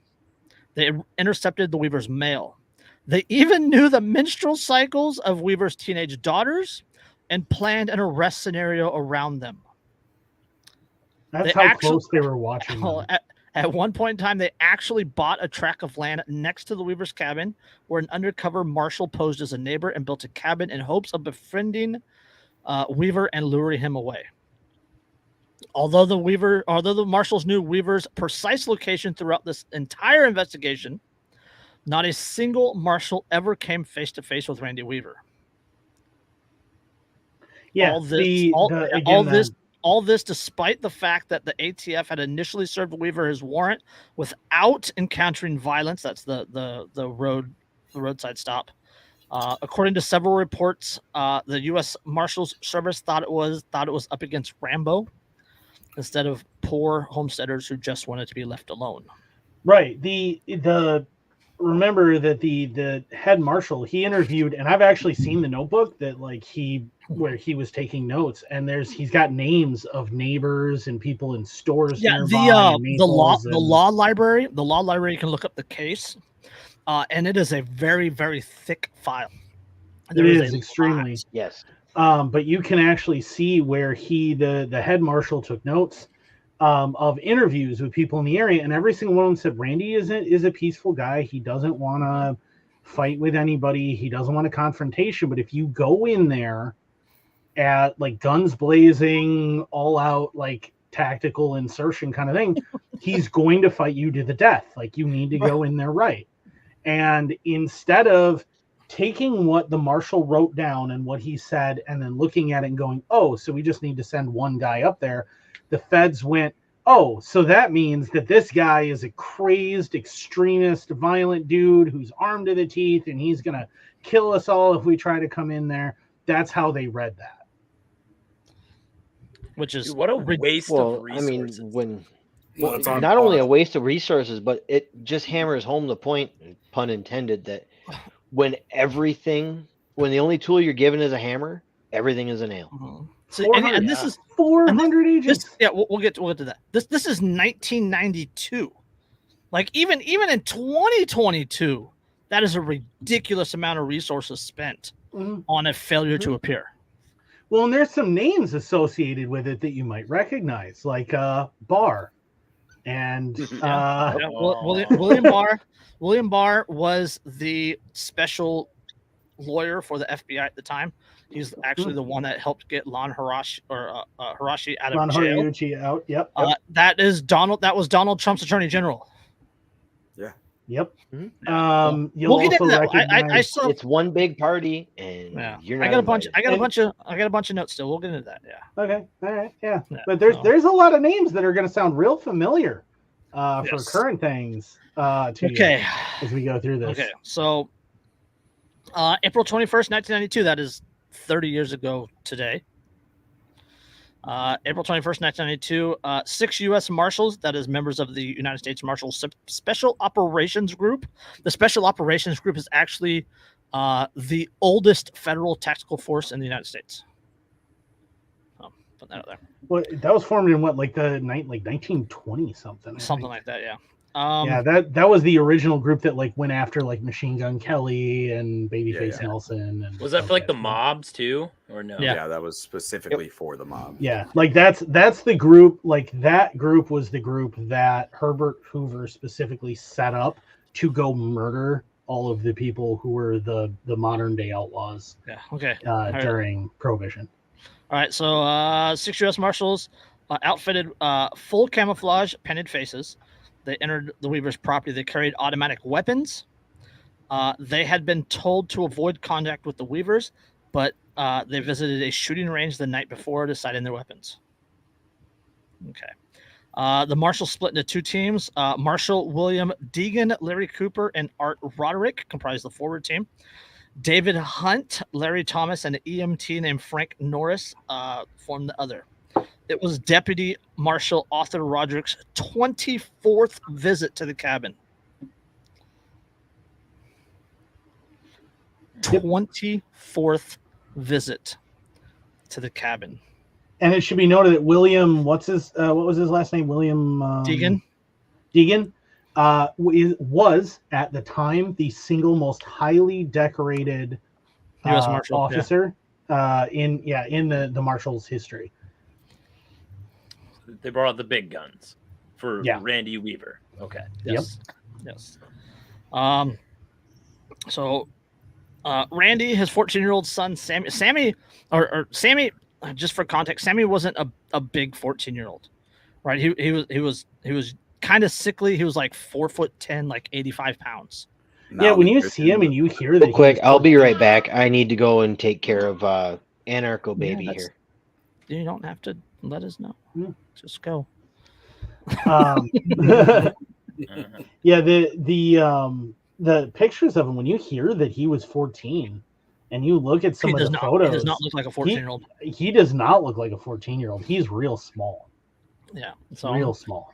So Randy, Sammy, and Kevin Harris and the family dog Stryker, they were out walking the property at the same time that the Marshals came on. The forward team, that is Deegan, Cooper, and Roderick. They took a position by some big rocks that marked the edge of the Weavers' property near where the cabin was built. According to trial testimony by Roderick, the Marshals began throwing pebbles, quote, to see if they could get the dog's attention. Stryker reacted to these and began barking and ran in the direction of the Marshals. That poor dog. This is the stupidest thing ever. I want to see if there's a reaction so we can let everybody know that. Yeah, I think there was 3 or 4 dogs on the property. right? There was like Yep. Striker, and there's a couple other dogs, but yeah. Yeah, I think their idea was we're gonna throw rocks near the dogs. So and in the woods around the dogs, where the dogs are, to see what their reaction is to hearing things moving. Yeah, how much a reaction can we expect? The dogs were their early warning system. Yeah. Right, And they did. That is why cops hate fucking dogs, is because yeah. they Why tell they us when shoot they're 'em. showing up. Yeah. So Striker Strikers reacted to this, began barking, ran in the direction of the marshals. The marshals panicked and hot-footed down the hill. They regrouped at a Y section of a trail and an old logging road that went through the property. To recap, they intentionally antagonize a dog. The dog reacts. They go, "Oh God, run away," from the dog that obviously was going to react, and then decide to regroup on a confluence of trails. Yeah. The most tactically sound plan ever made. Yeah. Totally tactical. So Harris said that they followed Striker down the hill in hopes of getting a shot at deer. That's Kevin Harris and Sammy. Kevin Harris was carrying a 30 also said that that's what she thought Striker was going after, was a deer. Yeah. Kevin Harris was carrying a 30-06 bolt action rifle. Sammy had a 223 Mini 14. Yep, Ruger Mini 14. I think he actually had the one that had the collapsing stock, if I remember right, too. Is the one I think so too. Yeah. There's, if you look at the photos in the aftermath, they show his arsenal, and one of them is a collapsing stock Ruger Mini 14. There's also a fixed stock Ruger Mini 14. Randy was carrying a 12 gauge, and he headed down a different trail that paralleled what Sammy and Kevin had headed down. Okay. So Randy beats them down to the hill, to the Y section. And in his words, quote, "When I reached the first fork of the logging road, a very, very well camouflaged person yelled, 'Freeze, Randy!' I immediately said, 'Fuck you!' and retreated 80 to 100 feet towards home. I realized immediately that I had run smack into a Zog New World Order ambush." So Randy runs up the hill, yelling. Something he then communicates to the other two. Yeah, he says, "Get back to the house. It's an ambush," is what he yells. So as Randy is yelling and running back up the hill on his trail, Kevin and Sammy come around the corner and run to the bend of the trail they're on, just in time to see Striker barking at a camoed out dude with a suppressed MP5. When you have to remember too, like if you see the property there, the way the trail comes is it comes down a hill and it makes a slight left-hand bend, and there's a lot of trees, and then all of a sudden it forks right at the bottom as it comes back up a little bit, and right there is where this unit is. So Randy's come down this way, and he's yelling back to them, "Get back to the house, boys, it's an ambush." Well, they're already running, thinking they're running after a deer, running downhill. You can't stop on a dime and change directions when you're coming down that steep a hill, and Striker's already there. Was he a golden retriever? No, he was a yellow lab. Yellow lab. Yeah, so he's a yellow lab, and he's now barking right at these dudes standing in the open trail like a bunch of fucktards. Yeah. Kevin Harris actually said, if you read Kevin Harris's trial testimony, which I actually have in the notes on the YouTube, he said that Striker was jumping around happily, like just jumping in and out, playing with this guy. And Sarah has said multiple times that Striker was, and Randy has said as well, that Striker was the kind of dog that would run up to people and just be like, "Oh boy, who are you? Who are you? Oh boy, hey, how are you doing?" Yeah, sounds like a lab. Yeah. So Exactly. there's some he said, she said to the incident at the Y, as it's known.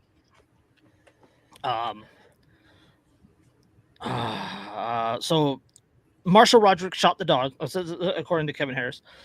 Marshall Roderick shot the dog, killing Stryker. Sammy yells, "You killed my dog, you son of a bitch!" Raises his M14 and takes a couple shots at Roderick. Something that Randy also testified to the same thing, that he heard the exact same. And then events. "You killed my dog, son of a bitch!" Shoot, and fires a couple shots at the man, and then turns around and starts running back up the hill, yelling, "I'm coming, Dad."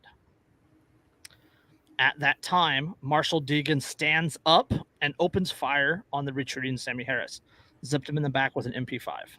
Yep, and it should be mentioned too, like if you see pictures of Stryker took a single gunshot wound just behind the head to the upper neck at point blank range. There is a halo around it, which means it was basically contact with the barrel. Mm-hmm. Yeah. So that dog is immediately next to this Marshall. He pushes the barrel to the dog and fires. Yeah. And the like dog is not facing him. Yeah, the dog is not facing him. The dog is facing away from him, so clearly not a threat. And he just fires and shoots the dog. So, one of the bullets hit the stock of the pistol, or the stock of the rifle, and nearly severs Sam's arm. A second bullet enters his back, killing him. Kevin Harris testified, quote, "I heard a dull hissing sound, and right away I heard Sam yelp. It was the kind of sound you'd make if you were slugged in the chest with a fist. I didn't hear anything from Sam after that." Kevin Harris then shoulders his rifle and fires a round, killing Marshall Deegan. Deegan's the one that just killed Sam. Allegedly. Yes. Allegedly, because the ballistics after the fact went back and looked, and there is a significant amount of evidence that the rounds that hit him, and rounds plural, and should be noted, Kevin Harris is carrying a bolt-action rifle. The rounds that hit him are 9mm pistol rounds. Yeah, from the MP5. Yeah, from an MP5. Only one set of people were carrying something in 9mm there, and it was the Marshalls, not the Weavers. Would the speculation be that another Fed killed him for killing Sammy? No, the speculation is that the other Fed, in the process of trying to possibly shoot at Sammy, just rips out a couple rounds and hits the guy in the back, because also almost immediately after this engagement, crackling over the radio per the marshals who were there, he hears "Billy's down, Billy's down" instantly after this. Now, why the hell would that guy, that other marshal, have moved up to him that quickly immediately after they took fire like that, unless he knew it was safe, because the person that guy took fire from wasn't the other people, it was himself. Yeah. So he knew he shot him in the back. So Kevin Harris shouldered his rifle, fires a round, killing Marshall Deegan. Kevin claimed that he fired to protect Sammy. Again, this is from Kevin's testimony, quote, "Then this person jumped into the road and said, 'U.S. Marshals, U.S. Marshals.' This was the first time I had heard anyone identify themselves." Kevin then turns and runs into the woods and makes his way back up to the cabin, where he greets Randy and has to tell Vicky and Randy that Sam is dead. The marshals, one of my favorite things. Marshals jump on the radio, "Billy's down, Billy's down," and then they hotfoot down to the bottom of the hill and jump on the radio. One of my favorite things, actually jump on the telephone, but one of my favorite things about this is that in the court hearings, when asked, like, can you give us what everybody said back and forth, every single one of the marshals goes through everything and doesn't mention ever identifying themselves. None of them ever says, and then we said, we're U.S. Marshals. None of them says it in their initial testimony. Yeah. Federal agents testified in court that's afterwards that they identified themselves first. That Sammy then shot, killing Deegan. And then federal agents speculated that Samuel Weaver was shot by his father or by Kevin Harris during the flurry of gunfire. Yeah. Well, see, yeah, and that's They're also unable to explain how it was that Marshall Deegan had fired 7 shots from his gun before he was shot during cross-examination. They also claimed that they had no clue Sammy had been killed until his body was discovered in the Weaver shed a couple days later. which is interesting because during the news coverage on the first day, they mentioned that 2 people had been killed. Second day, they mentioned. Second day, they mentioned before they had gotten to the shed, though. They mentioned that 2 people had been killed. Sam Weaver was laying there, right? Kevin Harris took off. Sam Weaver was laying there. They're dead, and then the marshals left. So the marshals were there with Sam's body. Right. So they knew full well that he was dead. Yeah, they knew he was dead. They even admitted on national news the second day of everything. Like, so the day after this happens, they also so what happens is the U.S. Marshal, the head U.S. Marshal, he runs back down the mountain. He gets to a payphone that's on the side of the road. He makes a phone call, says, "This is Marshal," I don't remember his name. We got an officer, Arthur Roderick. Yeah, Roderick. We have U.S. Marshals. We have Marshal down. We need as much help as possible. Send everybody you can. Bro, so he made phone calls to Washington, D.C., explaining that the marshals had been ambushed and fired upon. Ambushed my ass. Military equipment and federal agents began congregating almost immediately. The FBI assembled its hostage rescue team led by Richard Rogers. Federal agents were called from regional offices. The Idaho National Guard was called up to offer support. And before the end of the day, Governor Cecil Andrus of Idaho had declared a state of emergency. Jesus Christ. Yeah, okay. Here, failure to appear. There are some famous... I got another fun fact right here. Some famous shots of somebody wearing a T-shirt that I really, really wish I could get. That's like 400 federal agents, like 4 APCs, 6 helicopters, blah blah blah, for one man. Yeah. In 1996, Bonner County Sheriff Greg Sprugel led a 5-week search near the Weaver's cabin, turned up several dozen pieces of new evidence, including a bullet in a tree that was tested by an Arizona ballistic expert who said that they found trace evidence to prove that it was the same one that hit and passed through Sammy Weaver. It was also confirmed that that bullet came from Marshall Deegan's firearm. What a so this is 1996. So this happens in 1992, 1996. It's confirmed. Yeah. Yeah. Well, the general story. There's more on that. There's more on that later, but yeah. Yeah. The bullet basically embeds in a tree, and packed between the tree and the front of the bullet that flattens is like bits of him and his clothing. Yeah. Stuck So there. Fine. That afternoon, Randy walks down the hill to recover his son's body from the trail. Randy and Vicky clean Sam's body, wrap it, and place it in the shed. Okay. Richard Rogers, he's the head of the FBI HRT. While flying from D.C. to Idaho that evening, Rogers alters the rules of engagement and receives approval from the FBI higher-ups. The altered rules of engagement. If any adult male is observed with a weapon prior to the announcement, deadly force can and should be employed if a shot can be taken without endangering any children. Should be employed. Can and should be employed. If any adult in the compound is observed with the weapon after the surrender announcement is made, and it is not attempting to surrender, deadly force can and should be employed to neutralize the individual. That's not good ROE.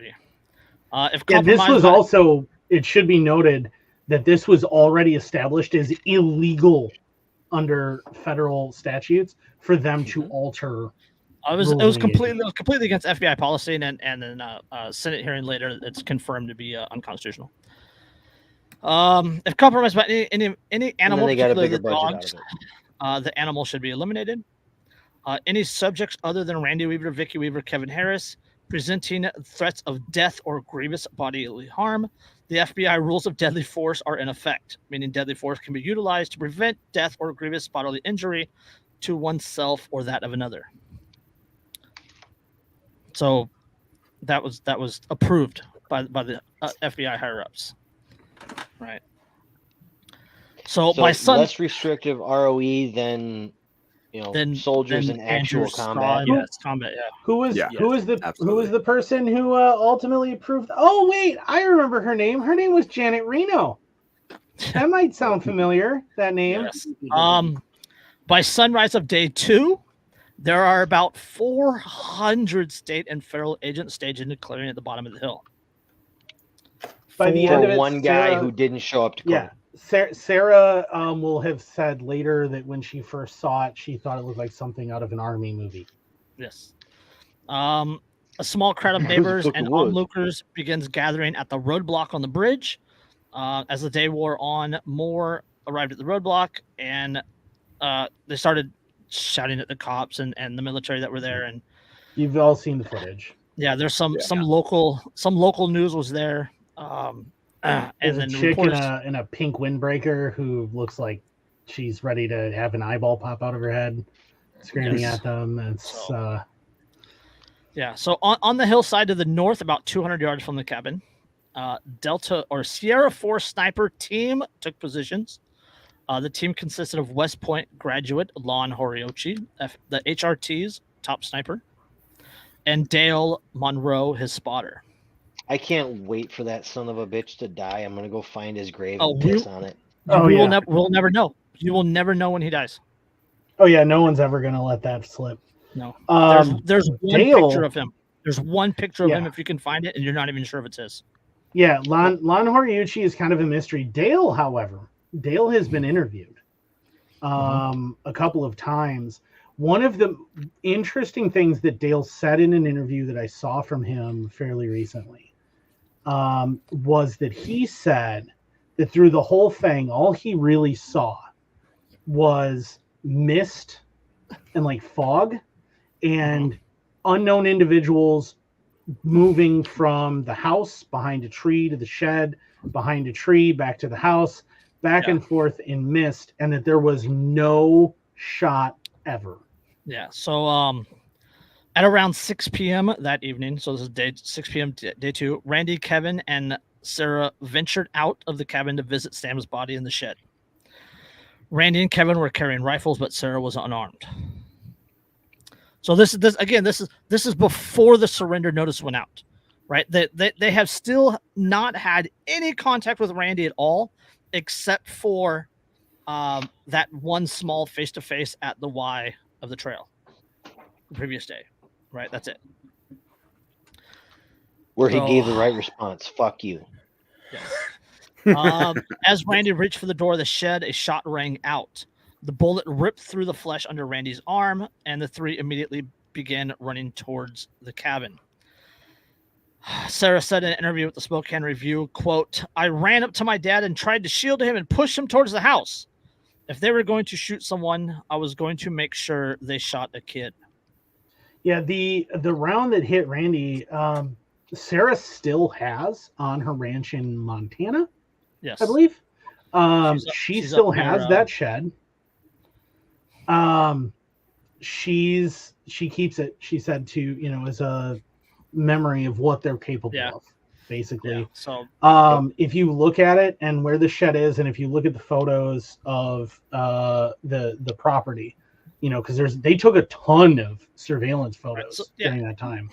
You can see where they shot, and it went through his arm, and it exited through the side of the shed, like it went into the door. It was a 308. Yep, 308. Yeah, Randy's heavy famously round. quoted as saying it was a 308 match grade ammo, and he had a bull barrel. Yeah, he's an FBI sniper, right? Top sniper, right? And they're only 200 yards away. And he missed by that much. And he hits him in the arm. Yeah. So, Jesus, in the cabin, a yeah, regular infantry marine would be able to do better than that. so in the cabin, Vicky Iron hears, sights, baby. yeah, Vicky hears the shot. She runs to the kitchen door with her infant daughter Elishba in her arms, and opens the door. Right, so she's standing in the door, with the door behind her, and then Lon Haruchi's behind that. Right, so he can see the door, and then there's a glass pane at the top of the door that he can see. So if you're looking from the side, so house is here, right, and it's kind of flat, and then you have a shed here, and then there's hill, and up this way is where Lon is. He's just fired. He's hit from this angle. He's hit Randy, and now she's standing here and yelling at them to get inside, get inside, get inside. Yeah. Yelling at them. No. So, Haruchi testified after shooting Weaver in the back, he followed Kevin Harris through his sight, leading slightly. He fired just as the man rushed through the door of the cabin. According to the New York Times, Haruchi claimed that he could hit a target at the distance of 200 meters within a quarter of an inch. So he just said he, quote, decided to neutralize that male and his rifle. Instead, it should also be noted too that the spotter has said in interviews that he watched people walking with, quote, assault weapons, end quote. Yeah, yeah. And again, we're talking about a pair of Mini 14s, a bolt action 30-06, a couple of lever action 22s, yep. An M1 Garand. Like, this is what they're walking around with. Yeah. So instead, the 308 hit Vicky in the temple, went through her mouth and tongue, through her jawbone, and severed her artery. The bullet then wounded Harris by passing through his arm and lodging in his chest. Vicky bled to death on the floor of the cabin while still holding baby Elishba. Yeah. So Horiuchi fires, and the round, it's as Vicky's starting to turn. So it enters here, it comes through, it exits here, continues onward. Harris is diving for the ground into the room. It comes through his arm and enters his chest and just misses his heart. Yeah. Before it comes to shot right there, man. Jesus. Yeah. Only 200 yards with 308. No. Horiuchi fired through the door without seeing what was on the other side of it at people who were fleeing and posed no threat. Horiuchi was also involved in the Waco siege, and Timothy McVeigh printed up cards for gun shows encouraging people to target him. McVeigh also considered targeting Horiuchi and his family rather than the federal building. In 1995, he pled the Fifth when questioned about that matter before the United States Senate.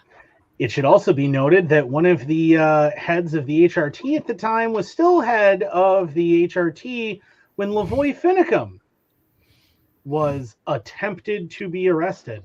Yeah, in Oregon. Assassinated. Yeah. Let's call a spade a spade. He was assassinated. Yeah, so side note, 1997, Boundary County prosecutor Dennis Woodbury charged Horiuchi in state court with involuntary manslaughter over the killing of Vicky Weaver. The U.S. attorney, helped by William Barr, that's Trump's attorney general, William Barr, filed a notice for removal of the case of federal court, which automatically took effect under the statute for removal of jurisdiction when the case was dismissed by U.S. district judge. So supremacy clause, blah, blah, blah, blah. I'm not going to go into that. And then that DA lost in the election, and the new DA decided to withdraw the charges. Yep. Remember that DA filed the charges because the statute of limitations was coming up, and they wanted to make sure they got it in before the end of the statute of limitations. The Senate testimony on it is real entertaining, especially when was it Green, right? Was the head of the FBI? Yep. That was there. When Green was saying that, and he's testifying, and the Senate's asking him. And actually, Mr. Law and Order himself was a senator at the time who's part of that committee. What's his name? Thompson, Fred Thompson. He asks him point blank, like, well, do you feel that those rules of engagement directly led to the death of Vicky Weaver? And he goes, well, I mean, those rules of engagement were approved at the highest levels Yeah. Well, what highest levels were That's- those? Oh, well, the highest levels I know of is his answer. That's it. Yeah. So That's always the answer though, right? It's like, well, they were approved or they were these I was are following orders. yeah, it- these are it dumbs standard it down, practices yeah. of blah blah blah. That's how they Yeah, do it yeah. every single It time. wasn't me. It was It that dumbs guy it- up there above me. Yeah, Yeah. it dumbs Yeah. it down to I was following orders, I'm just following orders, which yeah. didn't work at Nuremberg, and it doesn't work now. Or Yeah. shouldn't work now. So the family's It does now work, apparently. yeah, the family's now thoroughly convinced that the government is trying to kill them. So Because they fucking essentially- are. They essentially crawled around on the floor to avoid the windows and stayed inside the house. Right. Kevin Harris, who was injured by the bullet that went through Vicky, was in so much pain that he begged Randy to shoot him. Randy finally told Kevin that he wasn't going to, and that if he wanted it to be done, he had to do it himself. He also gave him a bunch of Savage. pills that were cayenne pepper to help reduce the swelling. And Randy swears that it worked. I don't know if that's true. I'm kind of curious if that works. I've never so- done that myself. It at but- least made him not care whether or not he had the swelling because Yeah, well, but Randy So- swore up and down to his dying day that worked, man. So I So don't know. in 1998, Sarah co-wrote a book with her dad Randy called The Federal Siege at Ruby Ridge, in which she is quoted as saying, quote, "I had to crawl through my mom's blood to the pantry to get food. We did not eat or drink much during that time." And at this point in time, it's important to note that the people crawling around on the floor in the cabin can hear federal agents talking That's- underneath them. I was getting there. Let's skip and ahead. just a side note, cayenne pepper Mhm. can also help with pain and inflammation in joints and muscles. Capsaicin as a topical agent Capsaicin. has been Capsaicin. capsaicin. I'm a Marine. Fuck you. Well studied for its ability to improve blood flow, resulting in you the didn't hear him healing- pronounce the word out. Yeah. I know. I was Don't doing know. it phonetically. He stole it and then tried reading it. Start now. Yeah. Increased blood flow for provides a source of healing nutrients to the tissue. So maybe it does work. Who knows? So Well, I mean, turmeric works. Yeah. That's true. On day 3, they finally tried to talk to the family. Yeah, Coming on the after people are already fucking dead. Yeah. by coming on in bullhorn saying, "Good morning, Miss Weaver. We had pancakes this morning. What did you have for breakfast? Why don't you send your children out for some pancakes, Mrs. Weaver?"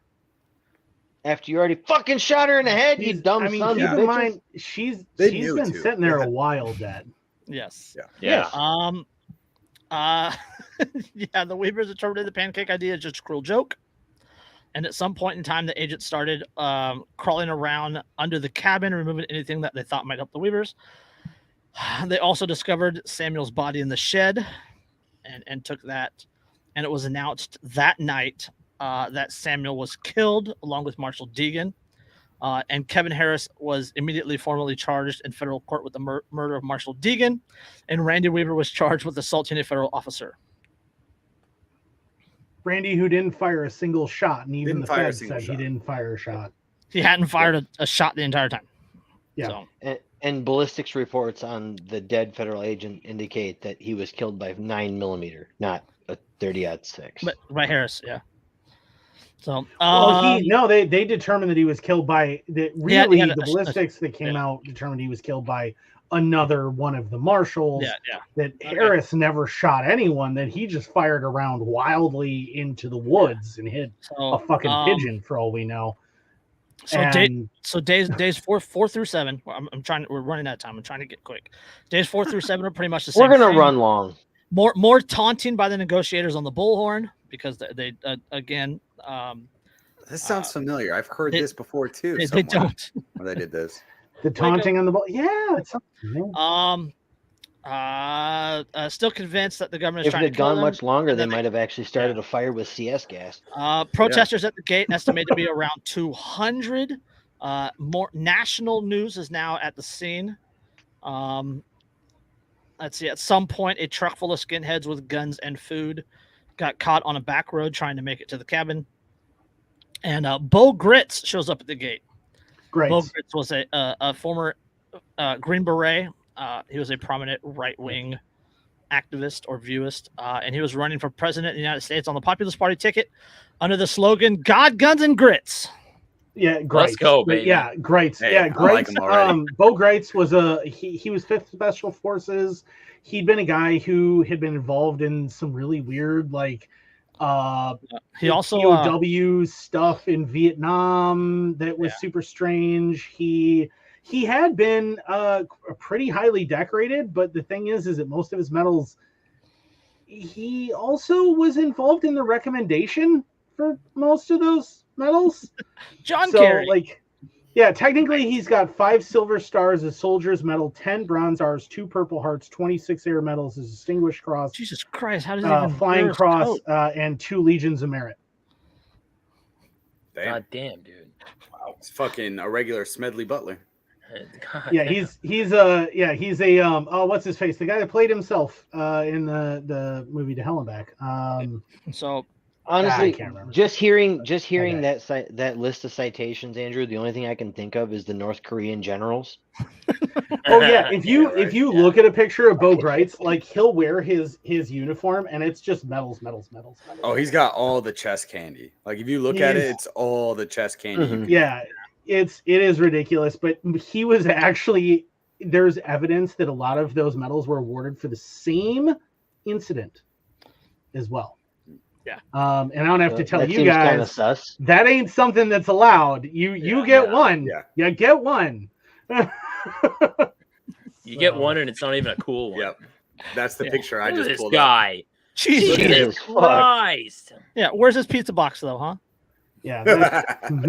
Fucking boot. But All right. that's Bo Greitz though. He was involved in heavily involved in the PW or POW MIA thing. His rack's in rack. Vietnam. He was actually arrested in Thailand multiple times because he was trying to run like covert private military missions to recover secret POWs, and I mean, he is weird. He is weird, man. Yeah. So But a pillar of the hyper right community. yeah, he also offered to negotiate at Waco and with the Montana Freemen. Oh, there's a fucking story if you don't know who the Montana Freemen are. That's Yeah, he's that's in that's, his that's a mid-80s, whole man. other podcast, and it's not a good one. But, so day 8, Bo Greitz finally convinces the FBI to let him talk to the agent in charge, who convinces them to let him talk to Randy. Randy says he's not ready to leave, but he agrees to talk to Bo. The first thing he says is that they killed Vicky. They killed my baby. The feds claim that this is the first that they've heard Vicky was shot or killed. And then there's a fucking coward. There's a really famous video. It led the news that night everywhere across the nation, and it's Bo at the gate, and he's talking to the cameras, and Vicky's like sister or cousin is right there, and that's where he announces that Vicky's dead. We lost Vicky. Yeah, the audible gasp of that Yeah. crowd when he's like, Vicky's dead, and they're like, actually, I think what he says is Vicky's been killed. I think those are his words. Is Yeah, Vicky's something been along those killed. lines. And But like her cousin or her everybody sister or whoever it is collapses, and there's an audible hush that goes across the crowd, and then like people start yelling, and you hear some lady yelling murderers, and Well, it's ridiculous. and the absolutely same insane. lady who's always in the super brightly colored windbreakers that were so popular at the time. I remember them. Yeah. I had a couple. I'm not proud of it. She's like screaming in the faces of the feds that are keeping the line. Baby killers, at that murderers. point. Yeah, you're murderers. You fucking murdered a woman while she held her baby. You fucking Yeah. murderers. Yeah. So day 9 and 10, Grits still works as a go-between, getting admittance to. He actually gets into the cabin at one point to discuss the situation with Randy, and to report on the condition of the gunshot wounds to Kevin and Randy. On day 10, Kevin Harris leaves. Greitz walks him down, and he gets put on a helicopter flown to Spokane for medical treatment, and he's essentially arrested at that point. He stays in the hospital for about 2 weeks. The most heartbreaking moment of that is Randy's laying in one of the field tents and getting ready to get flown out. That's and he's the being next day, bro.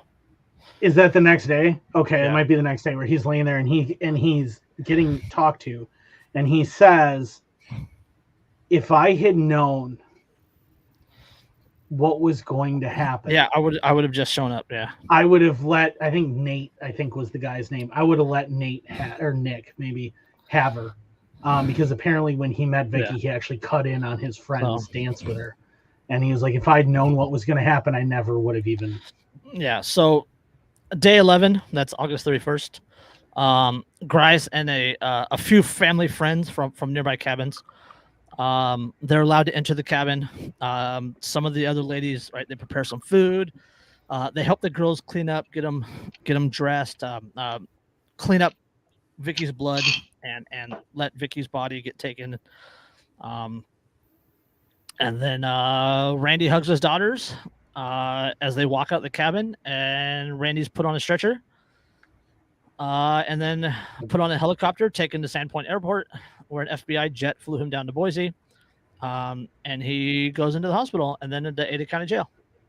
Yeah, and according to Greitz, what he said is, so he came back the next morning and Randy opens the door and he's like, "What'd you decide?" And he said, "Well, Bo, the girls and I have been praying all night, and we've decided is that if they're going to take us, they're going to have to come kill us all."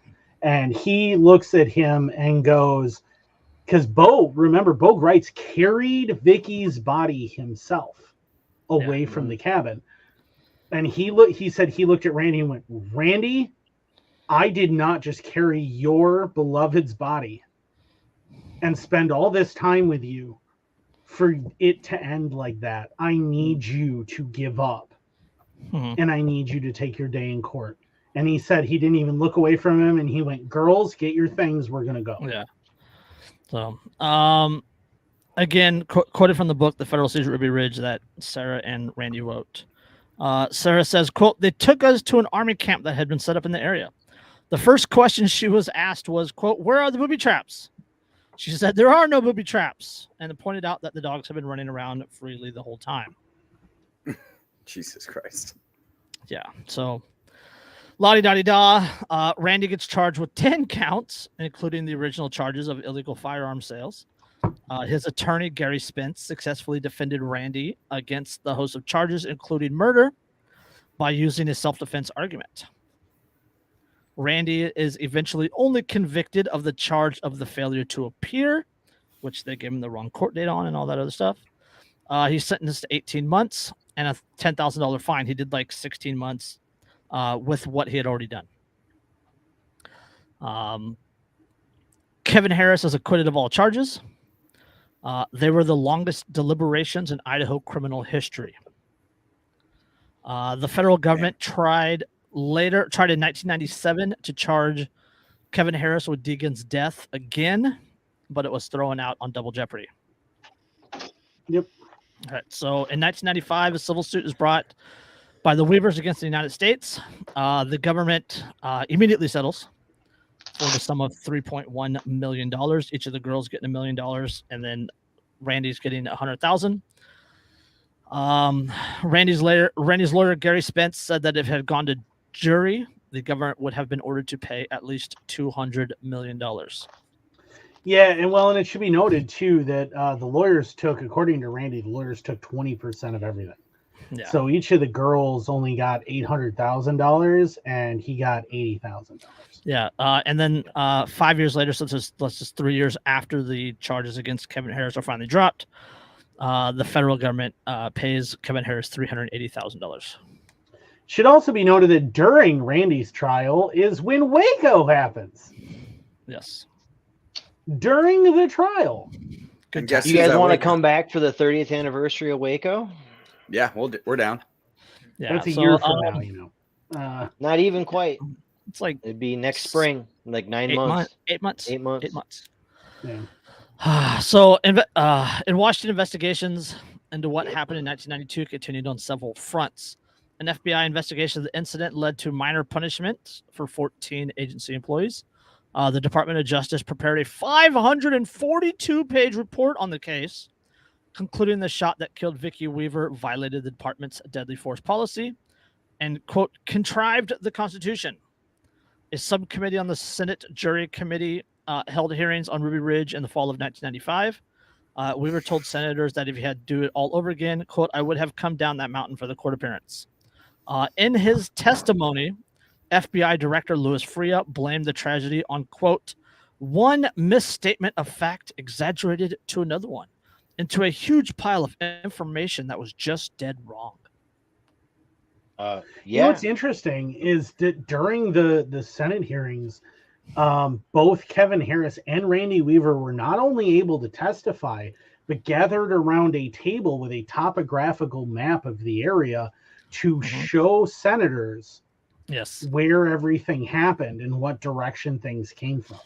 Like the senators, the Senate was more willing to sit there and give the Weavers the time of day than this law enforcement agency was. Yeah. Well, So what a surprise! Then there was there was wanted- Feinstein too. yes, Feinstein was all Was over a it. part of that. Yeah. Feinstein was all over that, exalting Reno for their actions. Yeah. Yep. Oh, Feinstein, Reno, Barr, all of these names sound awful familiar, don't they? Yeah. Yeah. Louis Freeh, again, the head of the FBI at the time, justified the FBI shooting of Randy because sniper Horiuchi saw one of the suspects raise a weapon in the direction of a helicopter carrying other FBI personnel. Except there was no helicopter. Federal officials testified that Weaver's trial that there were no helicopters in the vicinity of the Weaver's cabin at the time of the shooting. Freeh also said that the FBI's next shot, the one that killed Vicky Weaver, was justified and that the killing was accidental. Freeh declared, quote, the question whether someone running into a fortified position who is going to shoot at you is as much a threat as someone who is turning into the open space and pointing a gun at you. I don't distinguish between them. Of course. She wasn't doing fuck all. She was literally standing there. She was holding a baby. Hold on. She was literally holding a. Give me 2 paragraphs. Freeh found 12 FBI officials guilty of, quote, inadequate performance, improper judgment, and neglect of duty and failure to exert proper managerial oversight. No fucking shit. Hold on. The heaviest penalty that Freeh imposed was 15 days unpaid leave. And that was only for 4 agents. Ooh. As the New York Times pointed out, Freeh had imposed heavier penalties for FBI agents who had used their official vehicles to drive their children to school. Yeah. Jesus Christ. All right, hold on. That's how much they cared. One paragraph. On They don't March give 2 1st, 1996, the U.S. Marshals Service gave the highest award for valor to the U.S. Marshals involved in the shootout, including the marshal who fatally shot 14-year-old boy in the back and another marshal who provoked the firefight by killing the boy's dog. The marshals received the award, according to the Marshal Service Director Eduardo Gonzalez, quote, for, quote, exceptional courage, their sound judgment in the face of attack, and the high degree of professional confidence during the incident. He also called the men heroes. Man, if these sons of bitches had been given high-speed lead poisoning, they'd have been given the goddamn Medal of Honor. Oh yeah. They killed a kid and a dog and got and they were given valor. Medals of valor. And Lon Horiuchi would go on to murder a bunch of people at Waco. The FBI HRT were at Waco, yes. Yep, the entire HRT was there. Horiuchi was there. And then the storm just nuked Luke. Oh, and then one of the having monsoons. One of the high-ranking HRT guys from both Waco and Ruby Ridge would go on to be at the attack on Lavoy Finicum that resulted in his assassination. Yep. Good guys, FBI. This just goes to show you that they will make up anything they can. They will force you to do anything they can if they want you silenced. Yeah. They will do whatever they can to drag you through the mud, to make it as terrible as possible, ruin your life, kill your family, just because they don't like you. Yeah. Yeah. Everybody Luke- who's like, even- "Oh, just take your day in court." Bullshit. Your day Luke in got court nuked, ain't but gonna he fucking says happen. Luke got nuked, but he says he does not blame the FBI at all and wishes that he become an FBI agent. Hey, my camera's off. I'm still here, fucker. This is being said while he's taking it in the ass from an FBI agent. It's Just a so you ghost. know. It's the ghost of Luke. I can still feel him. I can still hear him talking. He's trying to I can hear you, speak to Pat. me. I know it. They already Yeah, got I me. can hear They you. already got me. Yeah, It's so- pretty crazy too Man. that the government like speaks out both sides of its mouth, where it like awards its agents, but then also settles with the family and gives them fucking shit ton of money. Be like, oh, sorry, we killed your mom and brother. It's- Like, But It's these the guys same are thing that heroes you for doing see- it. Oh yeah, you see it all the time from especially like local law, like police agencies, not just the feds, Yeah. but from local law enforcement.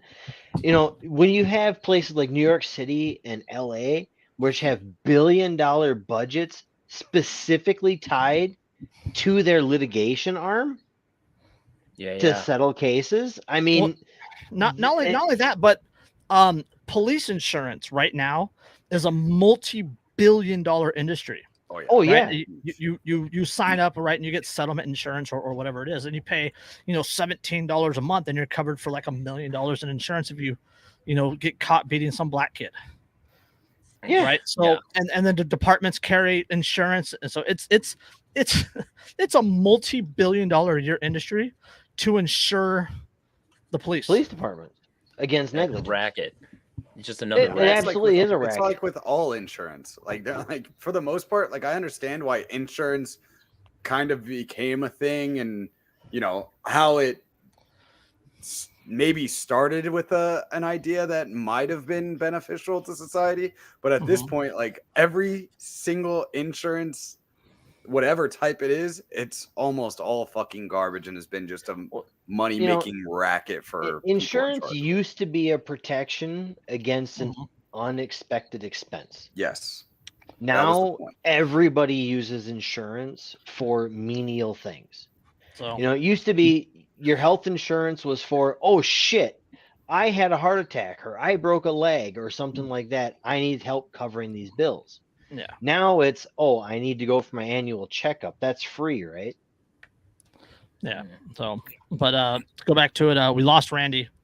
In was it March or May? May. May, We I lost think. Randy May. May 11th of this year. So Yep. Yeah.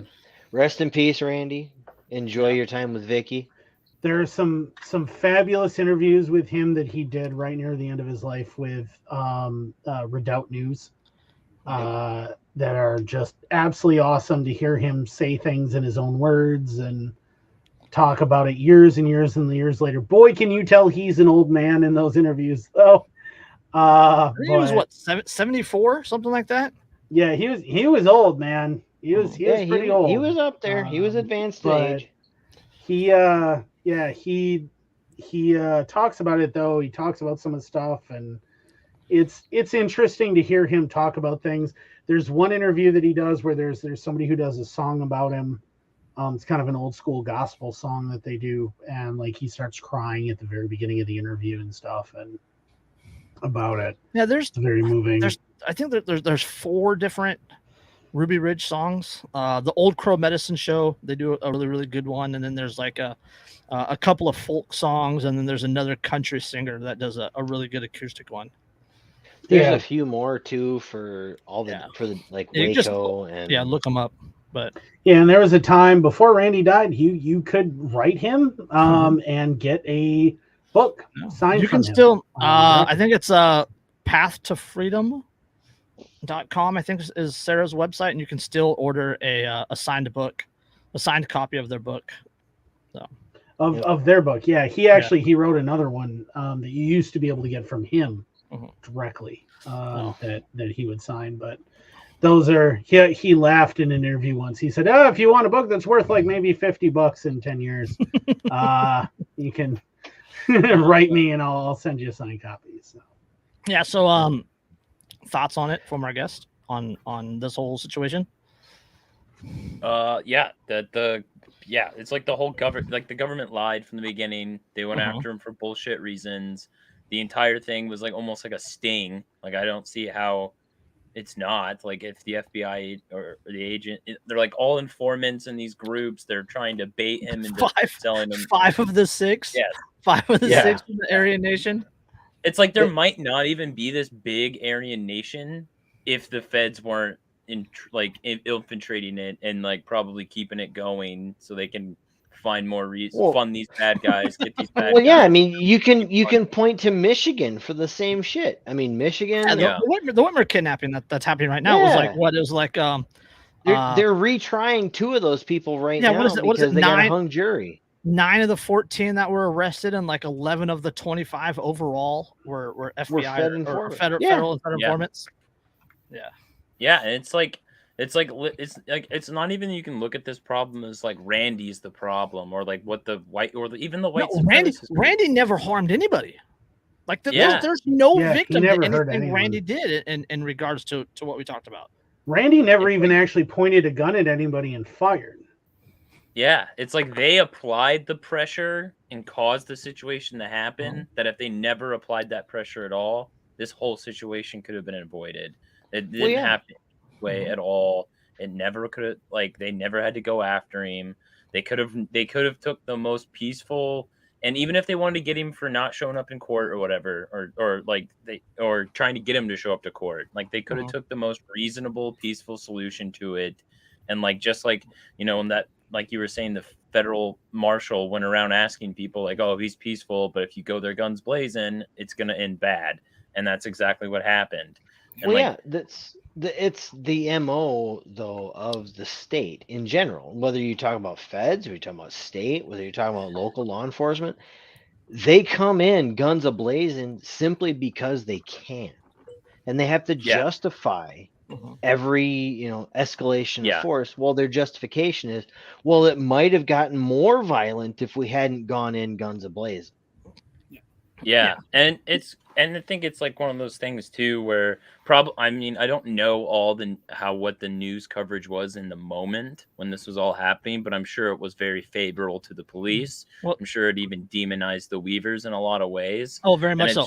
Very much so. It was absolutely. So this is before the internet. So this is 1992. It was just like the evening news and local news. And it all led off with like white nationalists, white separatists. Anti-government, this and that. It was very, very anti. Leave us alone. And Jason's older than I am, but I was 6-7 years old when this all went down, and I remember my parents watching this on the evening news constantly. I was 12. And I remember my dad going, "What the fuck is going on here? What did he do wrong?" And my mom, who was a cop at the time, going, "Well, he broke the law. He should do this thing." And I remember many an argument between my parents over that, because my dad was very much so, he didn't do anything, and my mom was very much so, but he broke the law. There was also as far as the news coverage goes and stuff, I'll mention that if you want to look up the news coverage from the time, it is all now moved online. You can actually search for it, and it'll tell you like from 1995, 1994, 1993, 1990. You can actually still look up the majority of the national news coverage from the time on it, and you will see that bias. You'll see that slant right up until about late 94 when they come before the Senate committees, or the House committees, on what was going on what happened there. And all of the sudden, as all of that testimony starts coming out, you start to see that coverage go the other direction a little bit. Yeah, it all starts coming out. More things come to light. And they can't bullshit anymore. And at least not the same thing. Yeah, the same thing happened with Waco, where as more details came out, they were like, "Oh, fuck, now what?" Yeah, and I really really appreciate you guys having us on, and I learned a lot just from sitting here listening to like all the. I knew like before coming on that a lot of it was Fed bullshit and media bullshit, but just learning all that, and I think it's I mean, I think you know, like, you know, in our circles, like this stuff it's pretty obvious to us. Like it's pretty obvious to us all now that like now if we see the news and something's going on, we're like, okay, we know they have an agenda. We know the feds are probably lying. But like at the time, I mean, even today, there's still a lot of Americans that don't understand that yet. And going back and going over like this and hashing out the details step by step and like what's come out later in the years and like what Randy has said later in his life and stuff like that. I think it's really important to shed light on shit like that because then like and you kind of understand how they lie and how they portray things and how their methods work. So when they try to do shit like that again, like they're doing in Michigan, it's easier to spot. It's easier and you know get kind of let people out there understand that like, hey man, like these people. It's not that they're lying today. They've always been lying to you. They've been lying to us this entire time. And I think that's important. I mean, you can look all the way back, you know, with, you know, the Tuskegee experiment and all that stuff, where they perpetually lie to us. And they've been perpetually lying to us basically since the inception. Mm-hmm. If you really look back. And the one thing that I would say that I learned. Oh, go ahead. You finish. No, I was going to say the one thing we've talked about on this show a few times is, you know, the Constitution that especially conservatives sit there and cling to as the restrictions on the federal government is nothing more than a coup against the actual founding documents of the country that would have actually restricted the government the way they think the Constitution does. Yeah, exactly. Yeah, that's something that we talk about a lot. But the one thing that I said that I would say about the U.S. Marshals Twitter, William Deegan. Wow. Is that today? No, this is from last year. They did not post one today. Smart. Probably smart on their part. They got ripped last year. Yeah. The one thing that I would say on it is like if this is what happens when you tell the federal government, "Fuck no, I won't rat on people for you." Like that's almost exactly what happened. Right here over my shoulder. Fuck you no. Yeah, fuck you no. Yeah. I love those flags. But it's true. Like that's where this stemmed from. They wanted to get him specifically because he was in a spot that he could be exploited. He needed money, so he sold some shotguns, whether they were short-barreled or not, regardless. So they used him to get into this Aryan nation's whatever. And when he told them, "No, I'm not going to inform for you," they were like, "All right, well, now we're going to go after you to the fullest extent that we can possibly do." And they murdered his child. They murdered his wife.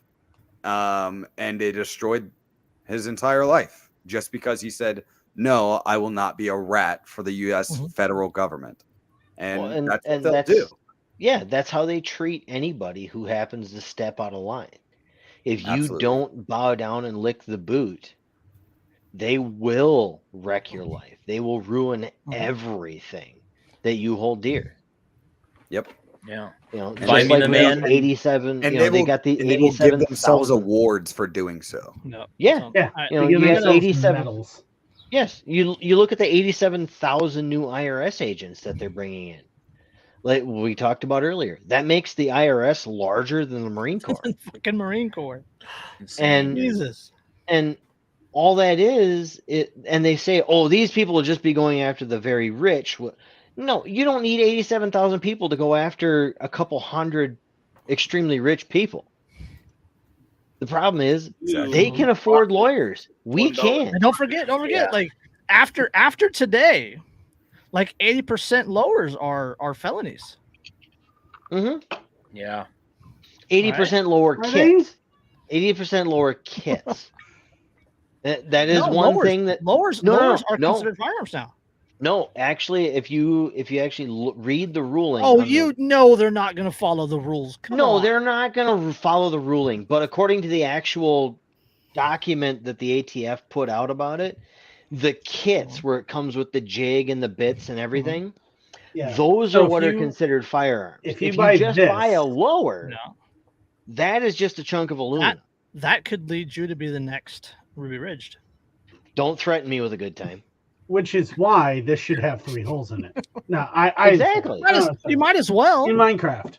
Well, I you might as well, well. like, this, Yeah. is, this is my thing. Like, I honestly don't want the 3 holes because I don't have the trigger discipline for all that. So That's what happens I'll when just- you're a Marine. It's easy enough. It's easy enough. The big thing with auto is like because like when I ran scars, I ran M4s, I ran a bunch of shit. We always left them in auto because it's easy enough to learn how to pop off like 1-2 real Yeah. quick and not use it for more than that. But when you need it, it's really nice to just go, I'm just gonna hold down the giggle button. And- Typo. What was the ditty they gave you in boot camp? Because the ditty that we were taught in boot camp for full auto was die motherfucker, get some release. That was ours. That's what they taught us in boot camp. Well, they told us that But- it was but die you don't melt the motherfucker, die barrel. motherfucker. Yeah, but then but they said if officers are around, then you say die little people, die little people. Because that's so Are you much ki- man in group especially like every officer we had was just like you can kill those fuckers, fucking murder them. Like that's the beautiful thing that about group when me and is- Luke were in the military was in transition. I would say it was transitioning to a more PC type culture somehow. It's so Well, weird yeah. because on one hand they're like you got to go murder people, but you got to be nice about it. You know what I'm saying? Like I was like, what is this, dude? What are we? I got out right at the beginning of the death by PowerPoint. The please don't murder people or please don't rape people. Seriously, please don't rape people. Oh, I was so Seriously, happy please- to avoid Please all don't of that rape shit. people. Next fight. Jesus Christ. Seriously, we mean it. For the love of God, please just don't rape people. Next one. Man, Raping when I people was in- equals bad. It's hilarious that Andrew is going through this because when I was just in basic, we actually just about killed one of our TIs because he broke into the female dorm that was our sister flight and tried to assault one of the female trainees. Like, Leave it to the Air Force, man. Leave it to the fucking Air Force. well, the female dorm guard across the hall was like, "We need help," and like all 60 men from my side of the hallway flooded across the hall, and we don't know what happened. He just fell off the bed and somehow ended up with broken arms, broken ribs, broken legs, a fractured skull, an orbital socket fracture. His nose was broken in like 8 different places. Dude, if that had been the Marines, I can guarantee you there would have been at least 8 lesbians that probably would have broken every bone in his body. Oh, probably. True. Yeah, you're not wrong. Yeah, Probably, I don't have any way to wrap this up, you guys. I didn't think that far ahead. Don't trust the fucking You had government. pages of notes and you couldn't Just- close out. yeah. Come on, man. Yeah, I mean, don't trust the feds. Anybody who says they're with law enforcement is not your friend. They are there to try to get you to do something to which they can throw you under the bus for it. No. Period. End of story. They're from the government and they're here to kill you. Exactly. We're from the government and we're here to help. That's the They'll find- scariest yeah. thing in the world. They'll find the man and then they'll find the that's crime. not true. When either your ex-girlfriend says we need to talk, might actually be the scariest thing. Mistress. If you have a mistress and she says we need to talk, that is terrifying. To answer Bogaloo's question in the chat, as far as that Wisconsin flag goes, we got from Boo Boogie 79 on Twitter. He was part of the Great Twitter Nuke. I don't know how to get a hold of him any longer. I've tried numerous times. I even have his phone number. He doesn't respond anymore. So okay, boring So, boring sandwich you says probably can't. what would Ruby Ridge look like in 2022? Let's do that and then we'll get out of here. What would Ruby Ridge look like in 2020? Would Ruby Ridge happen the same way it did in 2022, or would it be more Duncan? Probably, I would say more Duncan Lemp, because Yeah. in 2022, if it were to happen, if anything like that were to happen today, it would be broadcast all over the internet because stream. wireless is a thing.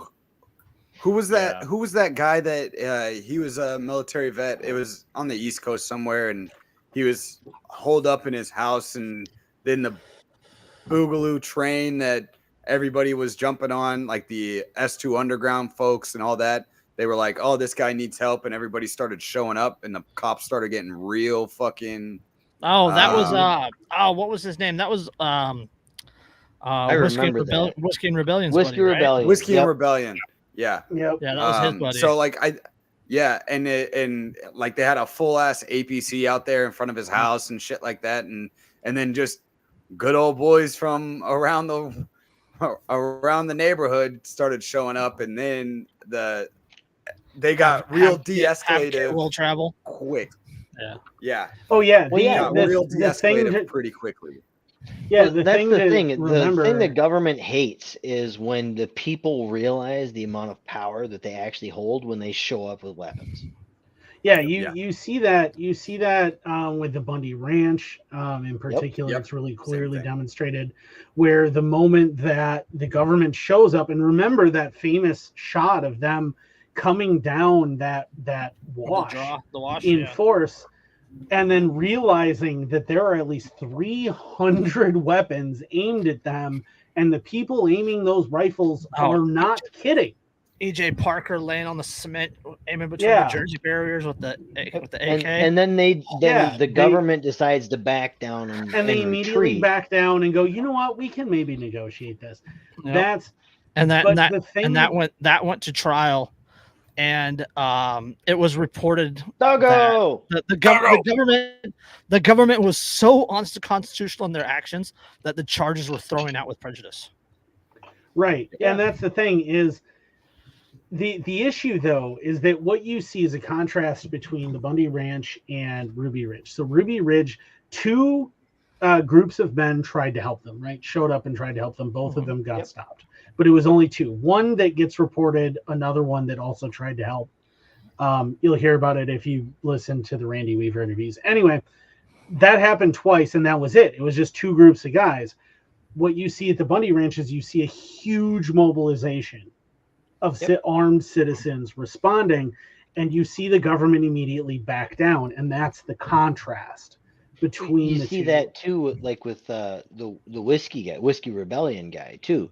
You had a large number of people that showed up, and then ultimately George Washington led an army to go kill them all, and most of them died. But that's true. At the hands of George Washington. Hooray! Ever since for Whiskey Washington. Rebellion, right now, since Whiskey Rebellion, what you've got is issues like Duncan Lemp, Breonna Taylor, the couple in Houston where they were killed in their own home. Right. Huge prevalence of no-knock raids. Right. They've gotten a lot better about keeping it quiet for longer. Right, because they kill the other side of the story intentionally. Yep. Yeah. But the thing is what you see a vast difference between when there is an equal match or greater of armed response versus not. The reality is that you do not, like, you can say, oh, just take your day in court all fucking day. But the reality is Randy Weaver tried to take his day in court and they fucked him. So that he didn't get that. The reality is that ultimately it is the armed response and the possibility of a significant armed response of an armed citizenry that alters that landscape for the government to have to behave themselves. And what are they pushing right now? Gun control. Because they don't want us to be able to respond to their tyranny with equal or greater force. Yep. That was well said. I don't think I need to add anything to that. So let's Luke and Typo, why don't you guys throw out your links and tags, and we've had them scrolling across the bottom, but throw them out there for the listeners. We can find our podcast pretty much on any podcaster or podcatcher. If you search Biting the Bullet on Twitter, Instagram, you'll be able to find that. And you can search follow me on Spotify. We're the number one. You can find that. I'm banned from Twitter, so I can't find you over there. But it happens. So we'll probably be there behind you pretty soon. Yeah, I do have you guys the website, the IG, Twitter, and your individual Twitters. I have them linked in the comments. And your merch, the info, and the merch. I have them. I have them linked. Then you got everything already. On YouTube, and they've been scrolling across the bottom. I mean, it'll go up on the Rumble channel once I download it and get it moved over there. So sweet, Perfect. Well, Cool. yeah, you can find me at Keep It Real Luke on Instagram and Twitter. So that's all my plugs. Because you don't have a third hole. I don't know how to use Department of the third hole. Navy. Department of the Navy. He knows exactly how to use the third hole. Is that the one in the bathroom? Yes. I won't. You I know. don't know. Yes. I don't know. It's the one in the showers when you drop the soap. That's when you find the third hole. All right, Andrew, make ours quick. All right, so if you want to care for your beard like a Viking, like I do, you're going to use code InkedAnarchist15 and get 15% off of all of your order from thebeardstruggle.com. They have cool stuff. They have their new platinum scents. They have stuff for ladies even. They have the cool beard straightener, all sorts of cool stuff. Again, that's InkedAnarchist15 at thebeardstruggle.com. We're also an affiliate of RK Spookware, and as of right now anyway, they're still up. So if you 3D print your shooty boys and you want to get the metal stuff that you need for it, make sure you check out RK Spookware. Use the link in the description and you can get your stuff and sports channel at the same time. Make sure that you buy Derica's book. She's not on the show right now, but it is called Think for Yourself, a thinking workbook for beginners.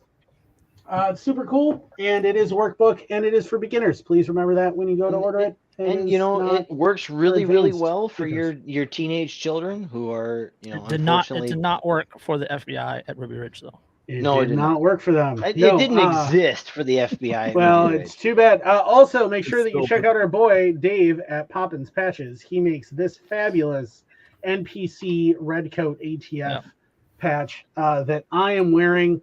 He makes the tactical tricorns that both Josh and Chris are wearing, as well as the Boogaloo Shark patch. All sorts of other cool patches that are out there. Dave is our only real sponsor.